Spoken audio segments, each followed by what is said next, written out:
नमस्कार साथियों, स्वागत है आपको अपने यूट्यूब चैनल एग्रो पाठशाला में। आज के जो सीरीज़ हमारे चलने वाले हैं वो सीरीज़ है महा मैराथन सीरीज़। और ये महा मैराथन क्या, तो याद रखेंगे ये महा मैराथन एग्रोनॉमी का है। वैसे आपने जो शॉर्ट्स वीडियो देखा था उसमें हमने सॉइल साइंस के बारे में बोला था, बट मुझे लगा कि पहले एग्रोनॉमी इम्पोर्टेंट्स है तो पहले एग्रोनॉमी करवा देता हूँ। आफ्टर देन हम सॉइल साइंस पे मूव ऑन करेंगे। ये मैराथन जो क्लासेज है ये IBPS AFO के लिए है, और सबसे ज़्यादा जो डेडिकेटेड अगर हम बात करें तो यूपी AGTA के लिए है, और साथ में MP RAEO के लिए है, और बिहार में जितने भी एग्रीकल्चर स्टूडेंट हैं उनके लिए। हालांकि बिहार में जितने भी एग्रीकल्चर स्टूडेंट हैं उनके लिए हम अलग से एक सीरीज़ लेकर आने वाले हैं, जिसमें एग्रोनॉमी, सॉइल साइंस, उसके साथ साथ plant pathology, entomology, horticulture, that means 75% जो आपका सिलेबस है वो हम कंप्लीट करवाएंगे। किसके माध्यम से? यूट्यूब सेशन के माध्यम से। आज का जो सेशन रहने वाला है वो यूपी AGTA और मध्य प्रदेश में आई हुई वैकेंसी के लिए। इसमें हम क्या बात करेंगे, तो इसमें हम कंप्लीट एग्रोनॉमी देखने वाले हैं। और कंप्लीट एग्रोनॉमी तो नहीं हो पाएगा आज के इस क्लास में, बट आज किस टॉपिक पे हम बात करेंगे पहले देख लो। एक तो इंट्रोडक्शन वाला पार्ट आपको करवाएंगे, ठीक है, जिसे हम कहते हैं परिचय। किसका परिचय? सस्य विज्ञान का, ठीक है। दूसरी जो हमारे पास टॉपिक रहने वाली है वो है classification of agronomy crop. Agronomy crop, जिसे हम फील्ड क्रॉप के नाम से जानते हैं, यानी कि सस्य विज्ञान के जो फसल है उनके वर्गीकरण के बारे में बात करेंगे, ठीक है। उसके साथ साथ आज के इसी क्लास में क्रॉपिंग सिस्टम, एंड पैटर्न के बारे में बात करेंगे। अब आपको पता है कि एक दिन में अगर हम एग्रोनॉमी के समाप्त करना चाहे तो नहीं हो पाएगा। फिर वही वाली बात हो जाएगी कि एक टॉपिक यहाँ से करवा दिया, एक वहाँ से करवा दिया, और उसका कोई इंपॉर्टेंस हो नहीं जाएगा। तो आपका भी टाइम का ध्यान में रखते हुए हमने क्रॉपिंग सिस्टम, क्रॉपिंग पैटर्न को इसमें भी देखेंगे, और साथ में इसमें जो टॉपिक चलेगा वो टीलेज चलेगा। अगर ज़्यादा लंबी वीडियो हुई तो टीलेज नहीं होगा। अदरवाइज अगर हम इन तीनों सब्जेक्ट, तीनों टॉपिक के बात करें तो ये तीनों टॉपिक होने वाली हैं, और ये तीनों टॉपिक बेहद इंपॉर्टेंट है एग्जाम पर्सपेक्टिव से, ठीक है। चलिए स्टार्ट करते हैं, डिटेल से समझते हुए चलेंगे, आगे की तरफ बढ़ेंगे और एक एक पॉइंट को बहुत अच्छे तरीके से समझेंगे। देखो, सबसे पहले अगर हम एग्रीकल्चर स्टार्ट करते हैं, एग्रीकल्चर पढ़ना स्टार्ट करते हैं, तो हम पढ़ते हैं कि एग्रीकल्चर जो शब्द है वो लैटिन भाषा से लिया गया, और लैटिन भाषा जो है एग्री प्लस कल्चर से लिया गया था। एग्री का मतलब क्या होता है? सॉइल, और कल्चर का मतलब होता है कल्टीवेशन। तो अकॉर्डिंग टू सेंटेंस पहले हम एग्रीकल्चर बोलते थे कि कल्टीवेशन ऑफ सॉइल, मृदा में खेती करना ही क्या कहलाता है? एग्रीकल्चर कहलाता है। लेकिन प्रेजेंट टाइम को देखते हुए देखो, हर समय का डिफिनेशन हर किसी के लिए अलग होता है।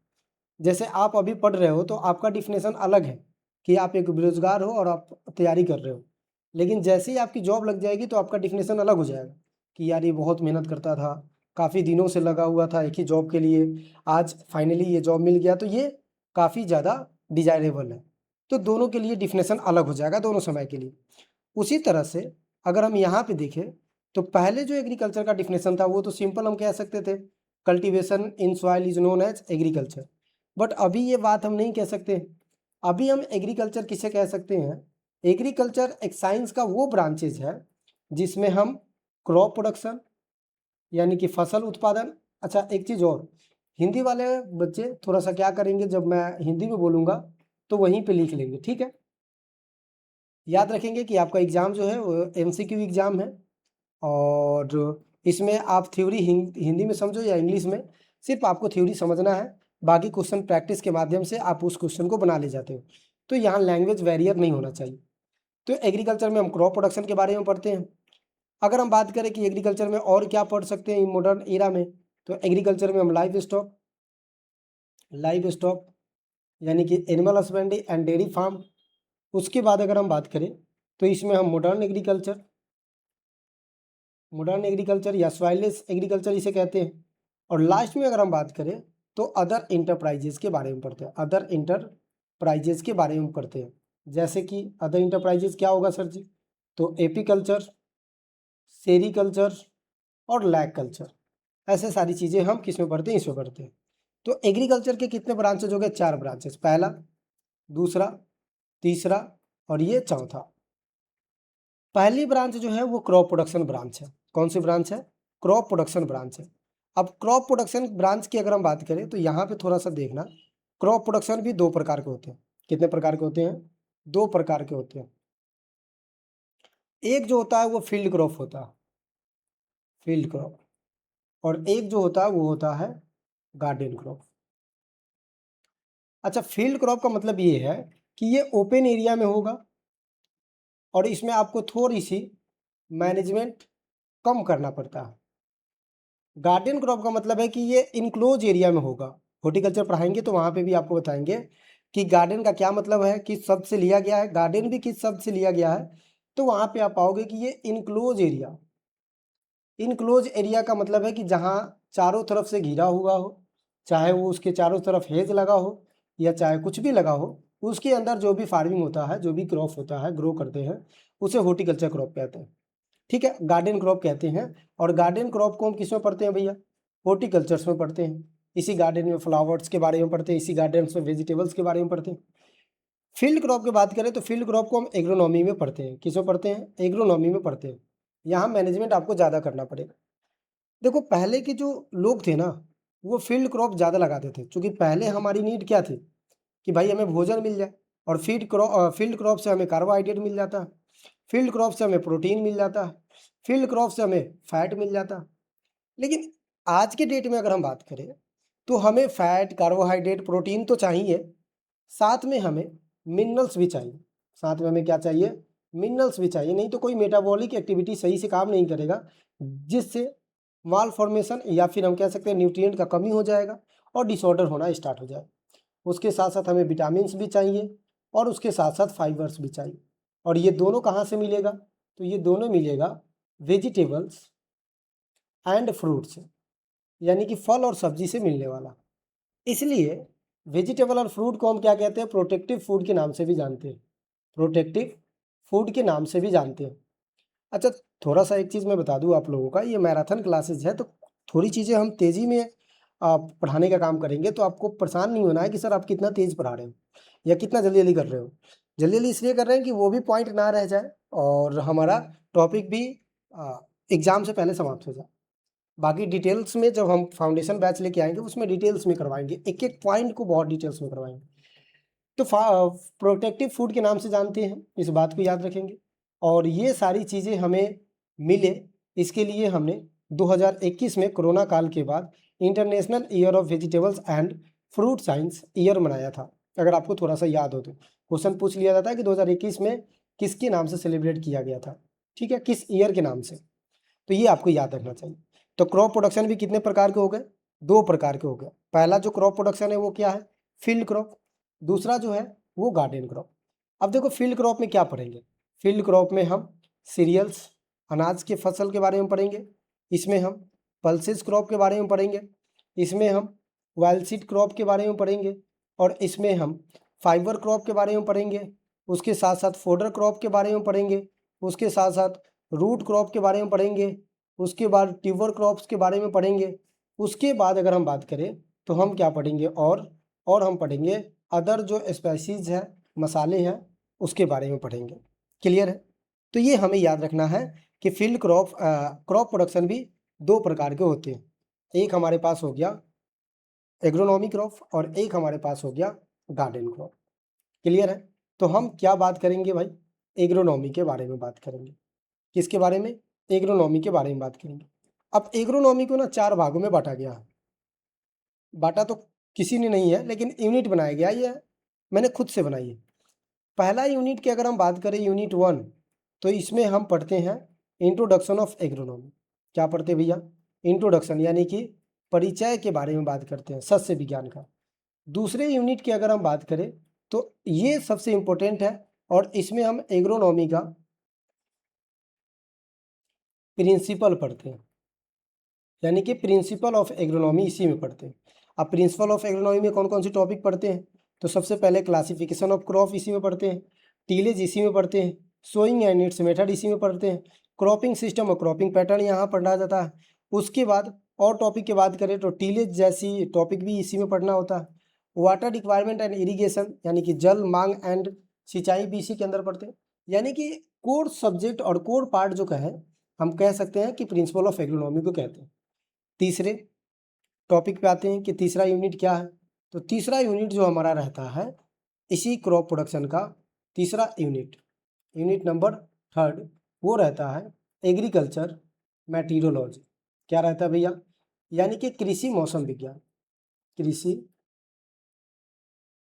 मौसम विज्ञान क्या रहता है? कृषि मौसम विज्ञान। और लास्ट जो टॉपिक हमारा रहता है वो है क्रॉप प्रोडक्शन, ठीक है, एग्रोनॉमी क्रॉप। और इसमें हम जितने भी क्रॉप के बारे में बताया है वो सारे क्रॉप के बारे में हम यहाँ डिस्कशन करते हैं। तो आई होप कि आपको थोड़ी सी आइडिया हुआ होगा कि भैया हम क्या पढ़ने वाले हैं, क्या समझने वाले हैं, क्रॉप प्रोडक्शन क्यों पढ़ते हैं, और उसके साथ साथ हमारे पास इस एग्रोनॉमी में किस किस यूनिट पे हम बात करने वाले हैं। चलिए सेशन आगे करते हैं। सेशन आगे करें उससे पहले हमें ये समझना होगा कि एग्रोनॉमी क्या है। जिस भी शब्द के लास्ट में नॉमी लगा होता है, जिस भी शब्द के लास्ट में लॉजी लगा होता है, क्या क्या लगा होता है भाई? अगर नॉमी लगा है, अगर नॉमी लगा है, अगर लॉजी लगा है, आर वाई लगा है, वाई लगा है, या फिर पॉनिक लगा है, ये जितने भी शब्द आप दिख रहे हैं ये सब कहाँ से लिए गए होंगे? तो ग्रीक भाषा से लिया जाए। हालांकि जनरल इंट्रोडक्शन पढ़ाएंगे उसमें तो ये सारी चीज़ें बताएंगे कि लैंग्वेज ऑफ फॉर्मेशन कैसे हुआ था। अब एग्रोनॉमी की बात करें तो एग्रोनॉमी एक ग्रीक शब्द से लिया गया है, ग्रीक भाषा से, जो 2 वर्डों से मिलकर बना है, एग्रोस प्लस नोमस, ठीक है।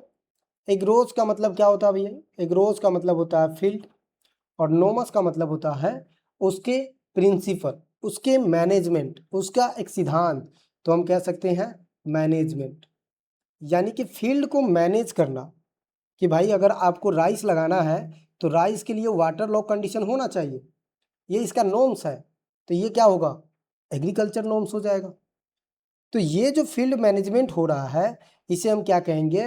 एग्रोनॉमी कहेंगे। अब अगर आपसे पूछे कि भैया एग्रोनॉमी का डिफिनेशन क्या है, हालांकि नो डाउट आपको पहले से पता होगा, आप इतने दिनों से पढ़ रहे हैं, तो एग्रोनॉमी का डिफिनेशन तो यही होगा ना कि एग्रोनॉमी ये एग्रीकल्चर का एक ब्रांच है जिसके अंदर फील्ड मैनेजमेंट के बारे में पढ़ते हैं, कि ताकि उससे हम क्रॉप प्रोडक्शन सही ले पाए या फिर ऑब्टेन एक हो पाए, उसके फेवरेबल कंडीशन बन पाए, कि ताकि हम जहाँ से प्रोडक्शन को बहुत अच्छे तरीके से गेन कर सकते हैं और पर यूनिट एरिया प्रोडक्टिविटी भी बढ़ा सकते हैं। तो ये जो प्रिंसिपल और ये जो नॉर्म्स पढ़ते हैं ये सारा नॉर्म्स क्या है?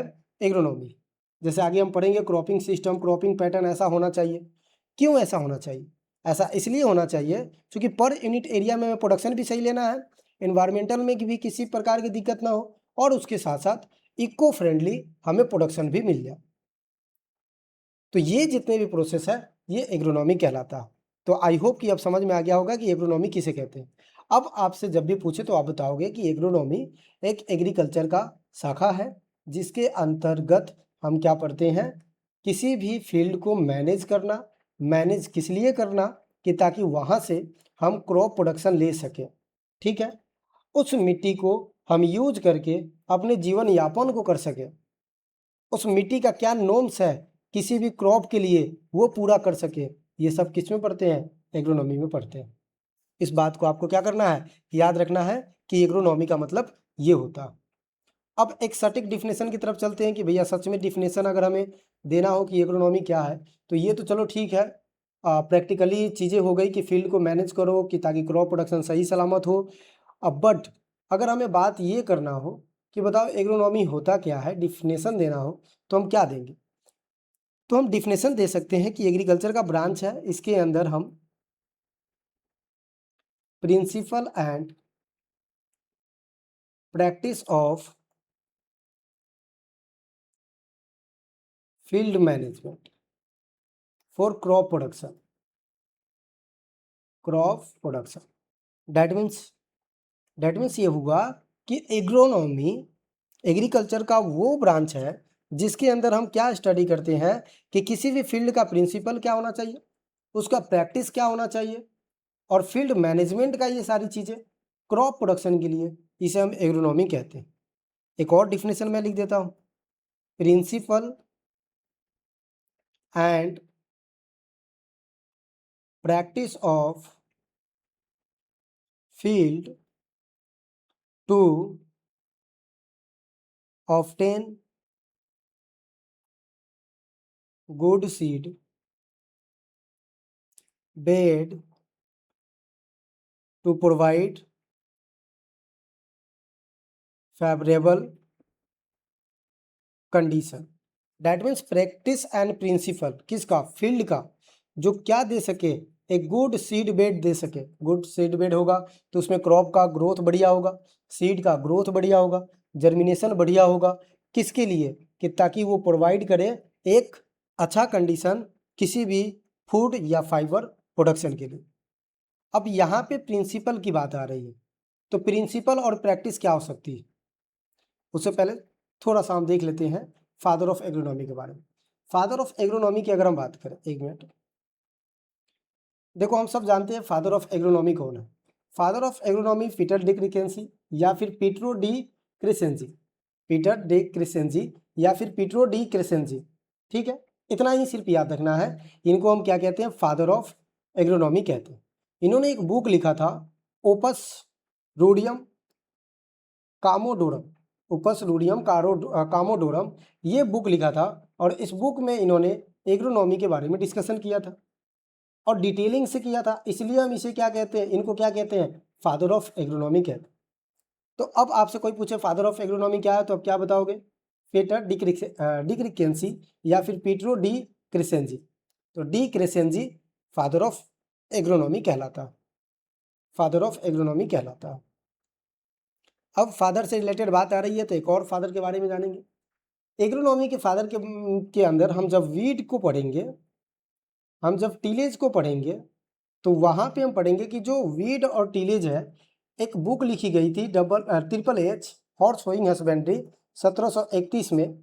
इस बुक में बताई गई थी हो के बारे में, इस बुक में बताई गई थी टीलेज के बारे में, वीड के बारे में। और ये जो बुक लिखने वाले थे ये कौन थे, तो इनका नाम था जेथ्रो टूल। क्या नाम था इनका भैया, जेथ्रो टूल। तो जेथ्रो टूल को हम क्या कहते हैं, father of weed science, father of tillage and father of हो। और किसके बिहाफ पे इन्होंने लिखा था हॉर्स होइंग हस्बेंड्री, तो seed drill and horse draw के बिहाफ पे इन्होंने डेवलप किया था, इसलिए इनको फादर ऑफ वीड टीलेज, उसके साथ साथ जीरो टीलेज टर्म भी इन्हीं ने दिया था, term given by. But zero tillage के फादर पूछे तो हम क्या बताएंगे, जेबी ट्रिपलेट, इस बात को याद रखें। जीरो टीलेज के फादर कौन होंगे भैया, तो जेबी ट्रिपलेट होगा जीरो टीलेज के फादर। अब फादर से रिलेटेड कुछ चीज़ें दी गई है जो आपको याद रखना है। सबसे पहले फादर ऑफ एग्रीकल्चर या ग्रीन रेवोल्यूशन इन वर्ल्ड में पूछा जाए तो एनी बोरलॉग, जिन्होंने ग्रीन रेवोल्यूशन को स्टार्ट किया था 1943 में, 50 में पूरे दुनिया में ये फैलाया गया था। तो ग्रीन रेवोल्यूशन जब पढ़ाएंगे आगे तो वो भी बताएंगे आपको। फादर ऑफ एग्रीकल्चर या green revolution in India MS Swaminathan. कई बार बच्चे कन्फ्यूज जाते हैं कि फादर ऑफ एग्रीकल्चर कौन है, तो याद रखिएगा फादर ऑफ एग्रीकल्चर भी MS स्वामीनाथन जी को कहते हैं इंडिया में, और वर्ल्ड में NE बोरलॉग को कहते हैं। मेटीरोलॉजी का फादर लुक वार्ड है, जबकि एग्रोमेट्रोलॉजी का फादर कौन है, LA रामदास है। क्लाइमेटोलॉजी की बात करें तो क्लाइमेटोलॉजी कोपन साहब, डॉक्टर कोपन क्लाइमेटोलॉजी, क्लाइमेट का क्लासिफिकेशन सबसे पहले कोपन साहब ने ही दिया था। हालांकि इनसे पहले भी डिकिन डोल, जिसे हम सिस्टमैटिक पोमोलॉजी के फादर कहते हैं, उन्होंने दिया था। बट बताया जाता है कोपन क्लासिफिकेशन काफ़ी ज़्यादा फेमस है और सबसे पहले इन्होंने दिया था। नेचुरल फार्मिंग मुसानबू फुकाका, उसके बाद zero budget natural farming Subhash Palekar, organic farming sir Albert Watt, उसके साथ साथ टिलेज जेथ्रो टूल अभी हमने बताया, जीरो टिलेज JP ट्रिपलेट। लेकिन जीरो टिलेज अगर आपसे पूछता है कि टर्म गिवन बाय, तब हम क्या बताएंगे, तब हम बताएंगे कि ये कौन है, मतलब इनके फादर कौन है, JP ट्रिपलेट है। लेकिन गिवन टर्म की बात करें तो जेथ्रो टूल, क्या हो जाएगा, जेथ्रो टूल। तो term zero tillage Jethro tool ने दिया, लेकिन फादर कौन है, तो JP ट्रिपलेट है। तो ये सारी चीज़ें याद रखना, कई बार क्वेश्चन आ जाते हैं, ये इतना ईजी भी नहीं है और इतना कठिन भी नहीं है। ठीक है, चलिए आगे हम बात कर रहे थे एग्रोनॉमी में भाई प्रिंसिपल और प्रैक्टिस क्या होता है। तो प्रैक्टिस का मतलब क्या हुआ, जैसे हम उस फील्ड पे क्या करेंगे, टीलेज करेंगे, तो ये प्रैक्टिस हो गया। जैसे हम क्या करेंगे, फील्ड मैनेजमेंट यानी कि फील्ड प्रिपरेशन करेंगे, सीड बेड बढ़िया से बनाएंगे ताकि किसी प्रकार से सीड का जर्मिनेशन ना रुके, यही होगा। उसके बाद सीड बेड का बढ़िया से बनाना, ये दोनों जो चीज़ें, तीनों चीज़ें हैं, ये क्या है, प्रिंसिपल है, सॉरी प्रैक्टिस है। प्रैक्टिस मतलब जो हम फील्ड पे करते हैं क्रॉप प्रोडक्शन के लिए, और प्रिंसिपल मतलब जो होना चाहिए। जैसे कि प्रिंसिपल का मतलब क्या होना चाहिए कि भाई क्रॉपिंग सिस्टम वहाँ का कैसा है, ये प्रिंसिपल होना चाहिए। क्रॉपिंग पैटर्न कैसा होना है, ये वहाँ का डिसाइड करता है क्लाइमेट और वेदर। फिर प्लानिंग जो मटेरियल होता है, ये प्रिंसिपल के अंदर आता है कि भैया इस फील्ड में इतने ज़मीन पे हम ये ग्रो करेंगे और इतने ज़मीन पे ये ग्रो करेंगे, तो ये सब क्या है, प्लानिंग है। तो प्लानिंग होना चाहिए। उसके साथ साथ how to use of resources, resources का यूज किसके लिए करेंगे, क्रॉप प्रोडक्शन के लिए, और कैसे करेंगे, तो how to use of resources for crop production, ये सब क्या होगा, ये सब प्रिंसिपल कहलाएगा। तो याद रखना है, प्रैक्टिस का मतलब फील्ड के अंदर होने वाले वो सारी प्रैक्टिस जो क्रॉप प्रोडक्शन, जो सीड जर्मिनेशन के लिए हेल्प करे। और प्लानिंग यानी कि प्रिंसिपल का मतलब वो प्रिंसिपल जो इसका सिद्धांत है। जैसे राइस के लिए जो प्रिंसिपल होगा वो होगा, जैसे वीट के लिए अलग प्रिंसिपल होगा, जैसे शुगर केन के लिए अलग प्रिंसिपल रखा जाएगा, और इन सब के लिए एक प्लानिंग किया जाएगा। और जो हम प्लानिंग करते हैं किसी भी क्रॉप को ग्रो करने से पहले, कि ये क्रॉप हमें लगाना है कि ताकि इन्वायरमेंट में किसी प्रकार का दिक्कत ना हो, किसी प्रकार की समस्या ना हो, उसे हम एक टर्म दे देते हैं और उस टर्म को हम बोलते हैं क्रॉपिंग स्कीम। और ये क्वेश्चन पूछा हुआ है, क्रॉपिंग स्कीम।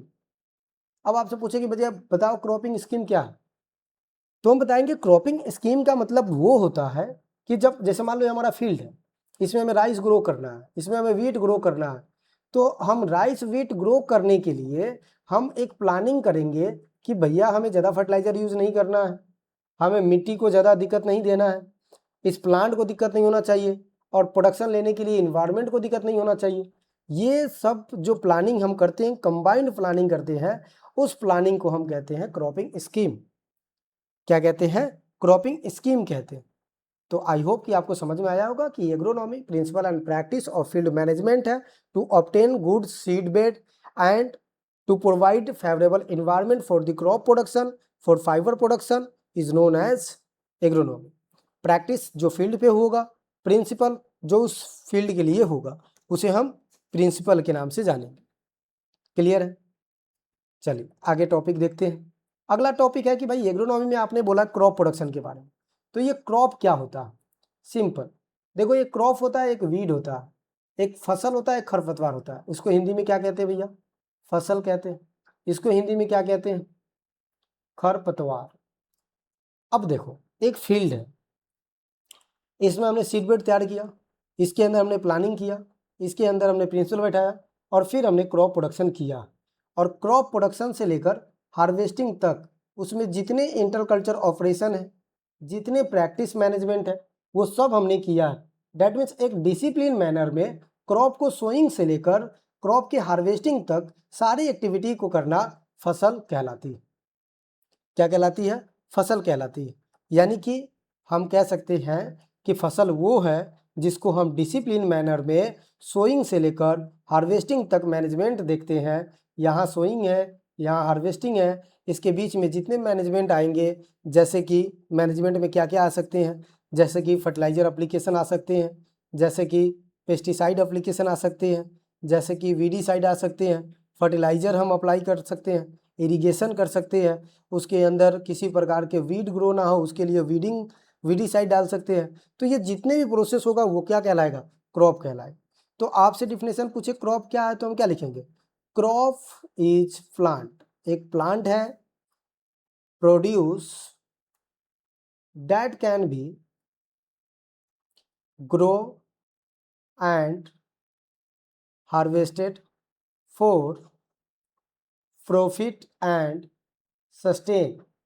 ठीक, यानी कि सस्टेन बनाने के लिए जो हम क्रॉप प्रोडक्शन में क्रॉप को सोइंग से लेकर हार्वेस्टिंग तक जितने भी मैनेजमेंट करते हैं उसे हम क्या कहते हैं भैया, तो उसे हम कहते हैं क्रॉप। इस बात को याद रखना।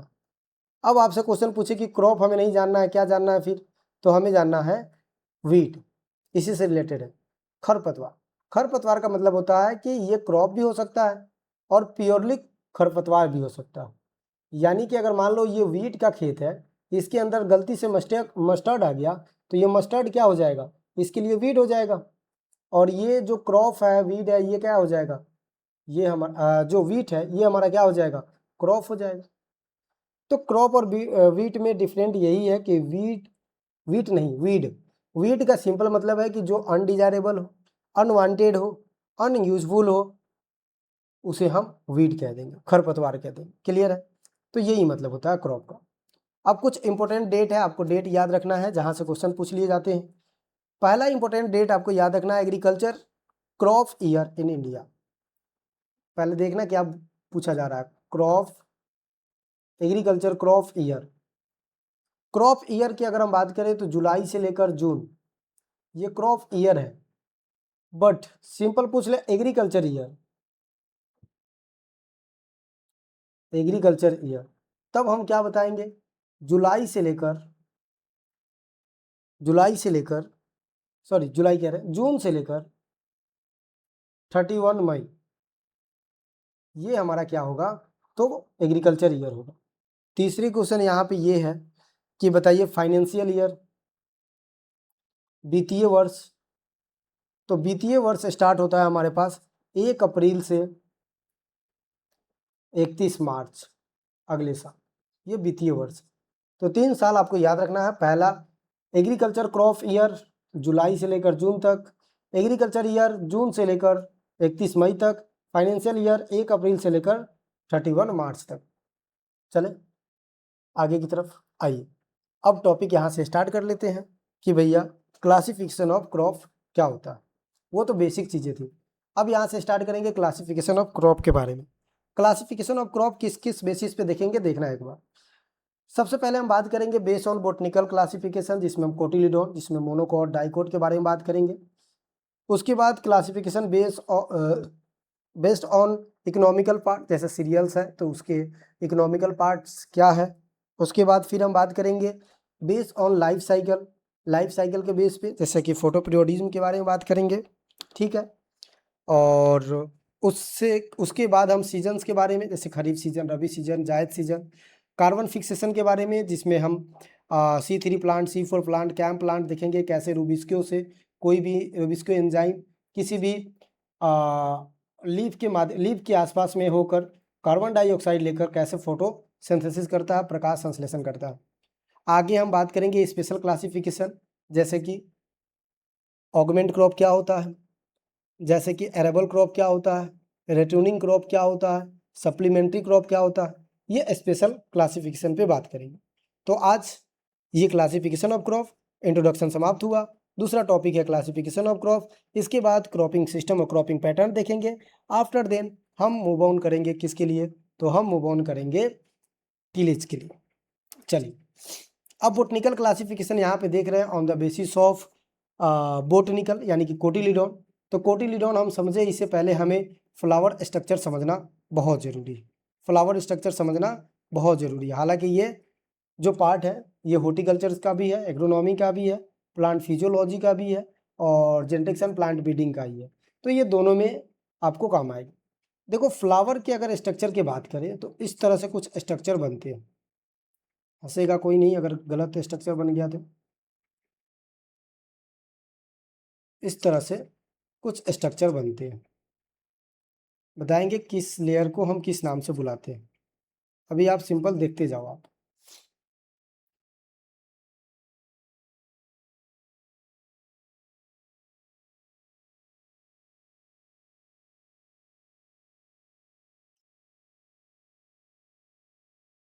पहले फ्लावर स्ट्रक्चर बढ़िया से बना लेते हैं, फिर आपको समझा देंगे।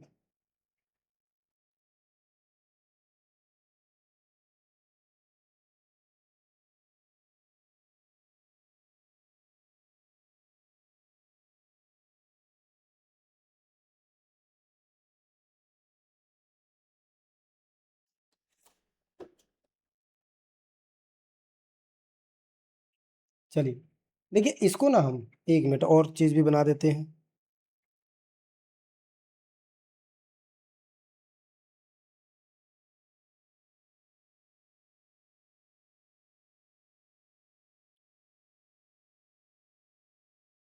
चलिए थोड़ा-सा आप मैनेज कीजिएगा, अगर सही से नहीं बना होगा तो भी। देखिए इसको हम क्या कहते हैं? स्टिग्मा कहते हैं। इसको हम क्या कहते हैं? स्टाइल कहते हैं। और इसको हम कहते हैं इंटेगुमेंट लेयर। बाहरी जो परत होती है, इसी से आगे सीड कोट बनता है, ठीक है? इस वाले को हम कहते हैं ओवरी, और इसके अंदर वाला जो पार्ट है उसको हम कहते हैं ओव्यूल, ठीक है? फिर यहाँ पे आएंगे तो आप देखेंगे इस वाले पार्ट को हम कहते हैं एंथर, और ये वाला पार्ट जो है ये है फिलामेंट। क्या है? फिलामेंट। गौर से समझते हुए चलिएगा एक एक पॉइंट को, ठीक है? ना समझ में आए तो पूछ लीजिएगा, कमेंट कर लीजिएगा। स्टिग्मा जो होता है वो रिसेसिव होता है, मतलब रिसीवर पार्ट होता है, रिसीवर ऑफ पोलन। ये पोलन को रिसीव करता है। स्टाइल जो होता है, यहीं पे फॉर्मेशन ऑफ पोलन ट्यूब बनता है। इंटुगेमेंट जो लेयर है उससे सीड कोड बनता है। ओवरी जो है इससे फ्रूट बनता है, और ओव्यूल जो है इससे सीड बनता है आफ्टर फर्टिलाइजेशन। ये प्रोसेस जब हम एग्रोनॉमी के स्ट्रक्चर वाले पार्ट पढ़ा रहे होंगे ना, फ्लावर स्ट्रक्चर, वहाँ पे पढ़ेंगे, बट यहाँ पे भी पढ़ते हुए चलें। एंथर जो है ना, ये प्रोड्यूस करता है पोलन। फिलामेंट जो है वो हाइट सपोर्ट करवाता है एंथर का, कि ताकि यहाँ से पोलन यहाँ पहुँच पाए। इस वाले पार्ट को, जो आप लीफ वाला पार्ट देख रहे हैं, जो अट्रैक्टिव पार्ट होता है, जो इंसेक्ट को अट्रैक्ट करता है अपनी तरफ पोलिनेशन के लिए, इस वाले पार्ट को हम कहते हैं पेटल। पेटल। और ग्रुप ऑफ पेटल को हम क्या कहते हैं? कलोरा कहते हैं। और इस वाले पार्ट को हम कहते हैं सेपल। इस वाले पार्ट को क्या कहते हैं? तो सेपल कहते हैं। और ग्रुप ऑफ सेपल को हम क्या कहते हैं? कैलिक्स कहते हैं। ये सारी पार्ट आपको याद होना ही चाहिए। क्लियर है? क्लियर? इतनी बातें। अब यहाँ पे स्ट्रक्चर इसलिए देख रहे हैं क्योंकि हमें उसके सीड के स्ट्रक्चर के बारे में पता चले, उसके कोटिलिडॉन्स के बारे में पता चले, और कोटिलिडॉन्स के आधार पे कौन कौन से वर्गीकरण है इसके बारे में हमें पता चले। तो कोटिलिडॉन्स क्लासिफिकेशन के बारे में हम पढ़ रहे हैं, इसके लिए हमें फ्लावर स्ट्रक्चर के बारे में थोड़ा सा नॉलेज होना जरूरी है। क्लियर है? अब देखना, ये प्रोसेस है, मतलब ये जो डायग्राम आपको दिख रहा है ना, ये जितने भी डायग्राम है ये एक प्रोसेस है। अब इसको ना 2 भागों में बांट दो। 2 भागों में कैसे बांट दो? तो एक मेल पार्ट, जैसे कि ये दोनों पार्ट क्या कहलाएगा? Male part. इसको हम एंड्रोसियस भी कहते हैं, ठीक है? और इसको हम स्टेम मेन भी कहते हैं। उसके बाद इन तीनों पार्ट को, स्टिग्मा, स्टाइल और ओवरी और ओव्यूल, ये तीनों पार्ट, चारों पार्ट को आप फीमेल पार्ट कह सकते हो। और फीमेल पार्ट को गाइनोसियस कहते हैं, और इसी को हम पिस्टिल के नाम से जानते हैं, और इसी को हम कार्पेल भी कहते हैं। क्या कहते हैं? कार्पेल भी कहते हैं, इसको याद रखना। क्लियर है? फीमेल पार्ट गाइनोसियस, उसके बाद पिस्टिल, उसके बाद कार्पेल भी कहते हैं। ये प्रोसेस है। अब यहाँ पे सबसे पहला जो प्रोसेस होता है, ये जो पोलन ग्रेन है ये स्टिग्मा के पास पहुँचता है यहाँ पे। तो यहाँ पे जैसे ही पहुँचता है, इस प्रक्रिया को हम पोलिनेशन कहते हैं, परागण कहते हैं, ठीक है? अब जैसे ही पोलन, क्या है? पोलन एक हमारे पास कह सकते हैं कि स्पर्म है, लेकिन हम प्लांट के केस पे इस पे पोलन कहते हैं। तो ये पोलन किसी भी माध्यम से, चाहे वो वाटर के माध्यम से तो हाइड्रोफिली, अगर विंड के माध्यम से जा रहा है एनीमोफिली, अगर वो किसी इंसेक्ट के माध्यम से जा रहा है तो इंटोमोफिली। तो इस तरह से पोलिनेशन की प्रक्रिया संपन्न होती है। अब पोलिनेशन की प्रक्रिया संपन्न हो गई। पोलिनेशन सिर्फ पोलन को पहुंचाता है स्टिग्मा के पास। यहाँ पोलन ट्यूब के माध्यम से 2 सेल जनरेट होता है, और वो कहाँ पे आता है? तो ये आता है यहाँ पे ओवरी के, ओव्यूल के पास। और ओव्यूल के पास पहुँचने के बाद यहाँ पे जो प्रक्रिया चलती है वो चलती है फर्टिलाइजेशन की प्रक्रिया। किसकी प्रक्रिया? फर्टिलाइजेशन की प्रक्रिया चलती है।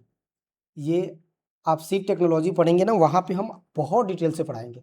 तो जैसे ही यहाँ फर्टिलाइज़र की प्रक्रिया चलती है, हर एक पार्ट दूसरे में कन्वर्ट हो जाता है। जैसे वहाँ से 2 सेल आया हुआ था, यहाँ पोलन से कैसे 2 सेल आएगा ये हम बताएंगे आपको। 2 सेल आएगा, एक जनरेटिव सेल होता है और एक हमारे पास रिप्रोडक्टिव सेल होता है। ठीक है, ये कौन सा सेल होता है? जनरेटिव सेल होता है और एक रिप्रोडक्टिव सेल होता है। रिप्रोडक्टिव सेल जो होता है, जिसे हम इस जनरेटिव सेल को ही हम रिप्रोडक्टिव सेल कहते हैं, और एक वेजिटेटिव सेल होता है। अब जनरेटिव और रिप्रोडक्टिव सेल क्या करेगा? ये फर्टिलाइजेशन की प्रक्रिया संपन्न करेगा, फर्टिलाइजेशन की प्रक्रिया संपन्न करेगा। और जब दोनों एक के साथ संपन्न करेगा तो इंडो क्या बनाएगा? एम्ब्रियो बनाएगा। सॉरी, क्या बनाएगा? एम्ब्रियो बनाएगा। और यहाँ पे एक स्ट्रक्चर होता है पोलर न्यूक्लियर का, तो ये क्या बनाता है? वेजिटेटिव पार्ट से फर्टिलाइजेशन कर कर ये बनाता है हमारे पास इंडोस्पर्म। तो अब अगर सीड के स्ट्रक्चर की बात करें, किसके स्ट्रक्चर की बात करें? सीड स्ट्रक्चर की बात करें तो सीड में देखो क्या क्या आ जाएगा आफ्टर कंप्लीट फर्टिलाइजेशन। ये after complete fertilisation, sorry fertiliser कह रहा हूं। फर्टिलाइजेशन का मतलब है कि जब एक सेल के साथ जनरेटिव सेल एम्ब्रियो बना लिया, जब पोलर न्यूक्लियर जो 2n होता है न्यूक्लियर सेल, इसके साथ वेजिटेटिव सेल इंडोस्पर्म बना लिया। ठीक है, उसके बाद जो इंटेगुमेंट लेयर होती है उसने सीड कोट बना लिया। अब ये तीनों मिलकर एक बीज का निर्माण कर लेता है।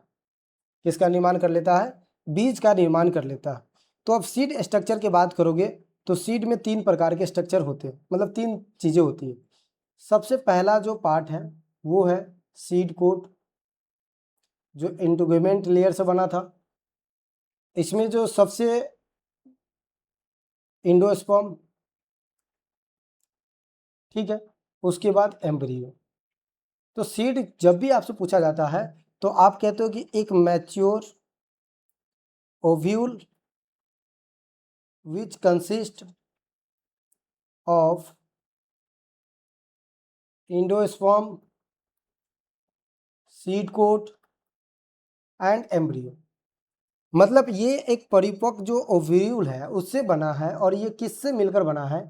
इंडोस्पर्म, एम्ब्रियो और सीड कोट के मिलने से बना है। ठीक है, ये सीड कहलाती है। क्या कहलाती है? सीड कहलाती है। और सीड इन्हीं दोनों से मिलकर बनते हैं। समझ में आ गया? अब इसी सीड स्ट्रक्चर के बेसिस पे 2 प्रकार के होते हैं, 2 प्रकार के सीड बनते हैं, 2 प्रकार के सीड बनते हैं। ये जो इंडोस्पर्म है, ये जो इंडोस्पर्म है, एम्ब्रियो को भोजन प्रोवाइड करवाता है, नॉरिशमेंट प्रोवाइड कराता है स्टार्टिंग पीरियड में। सीड कोट जो है वो बाहरी भागों से या बाहरी मैकेनिज्म से लड़ता है।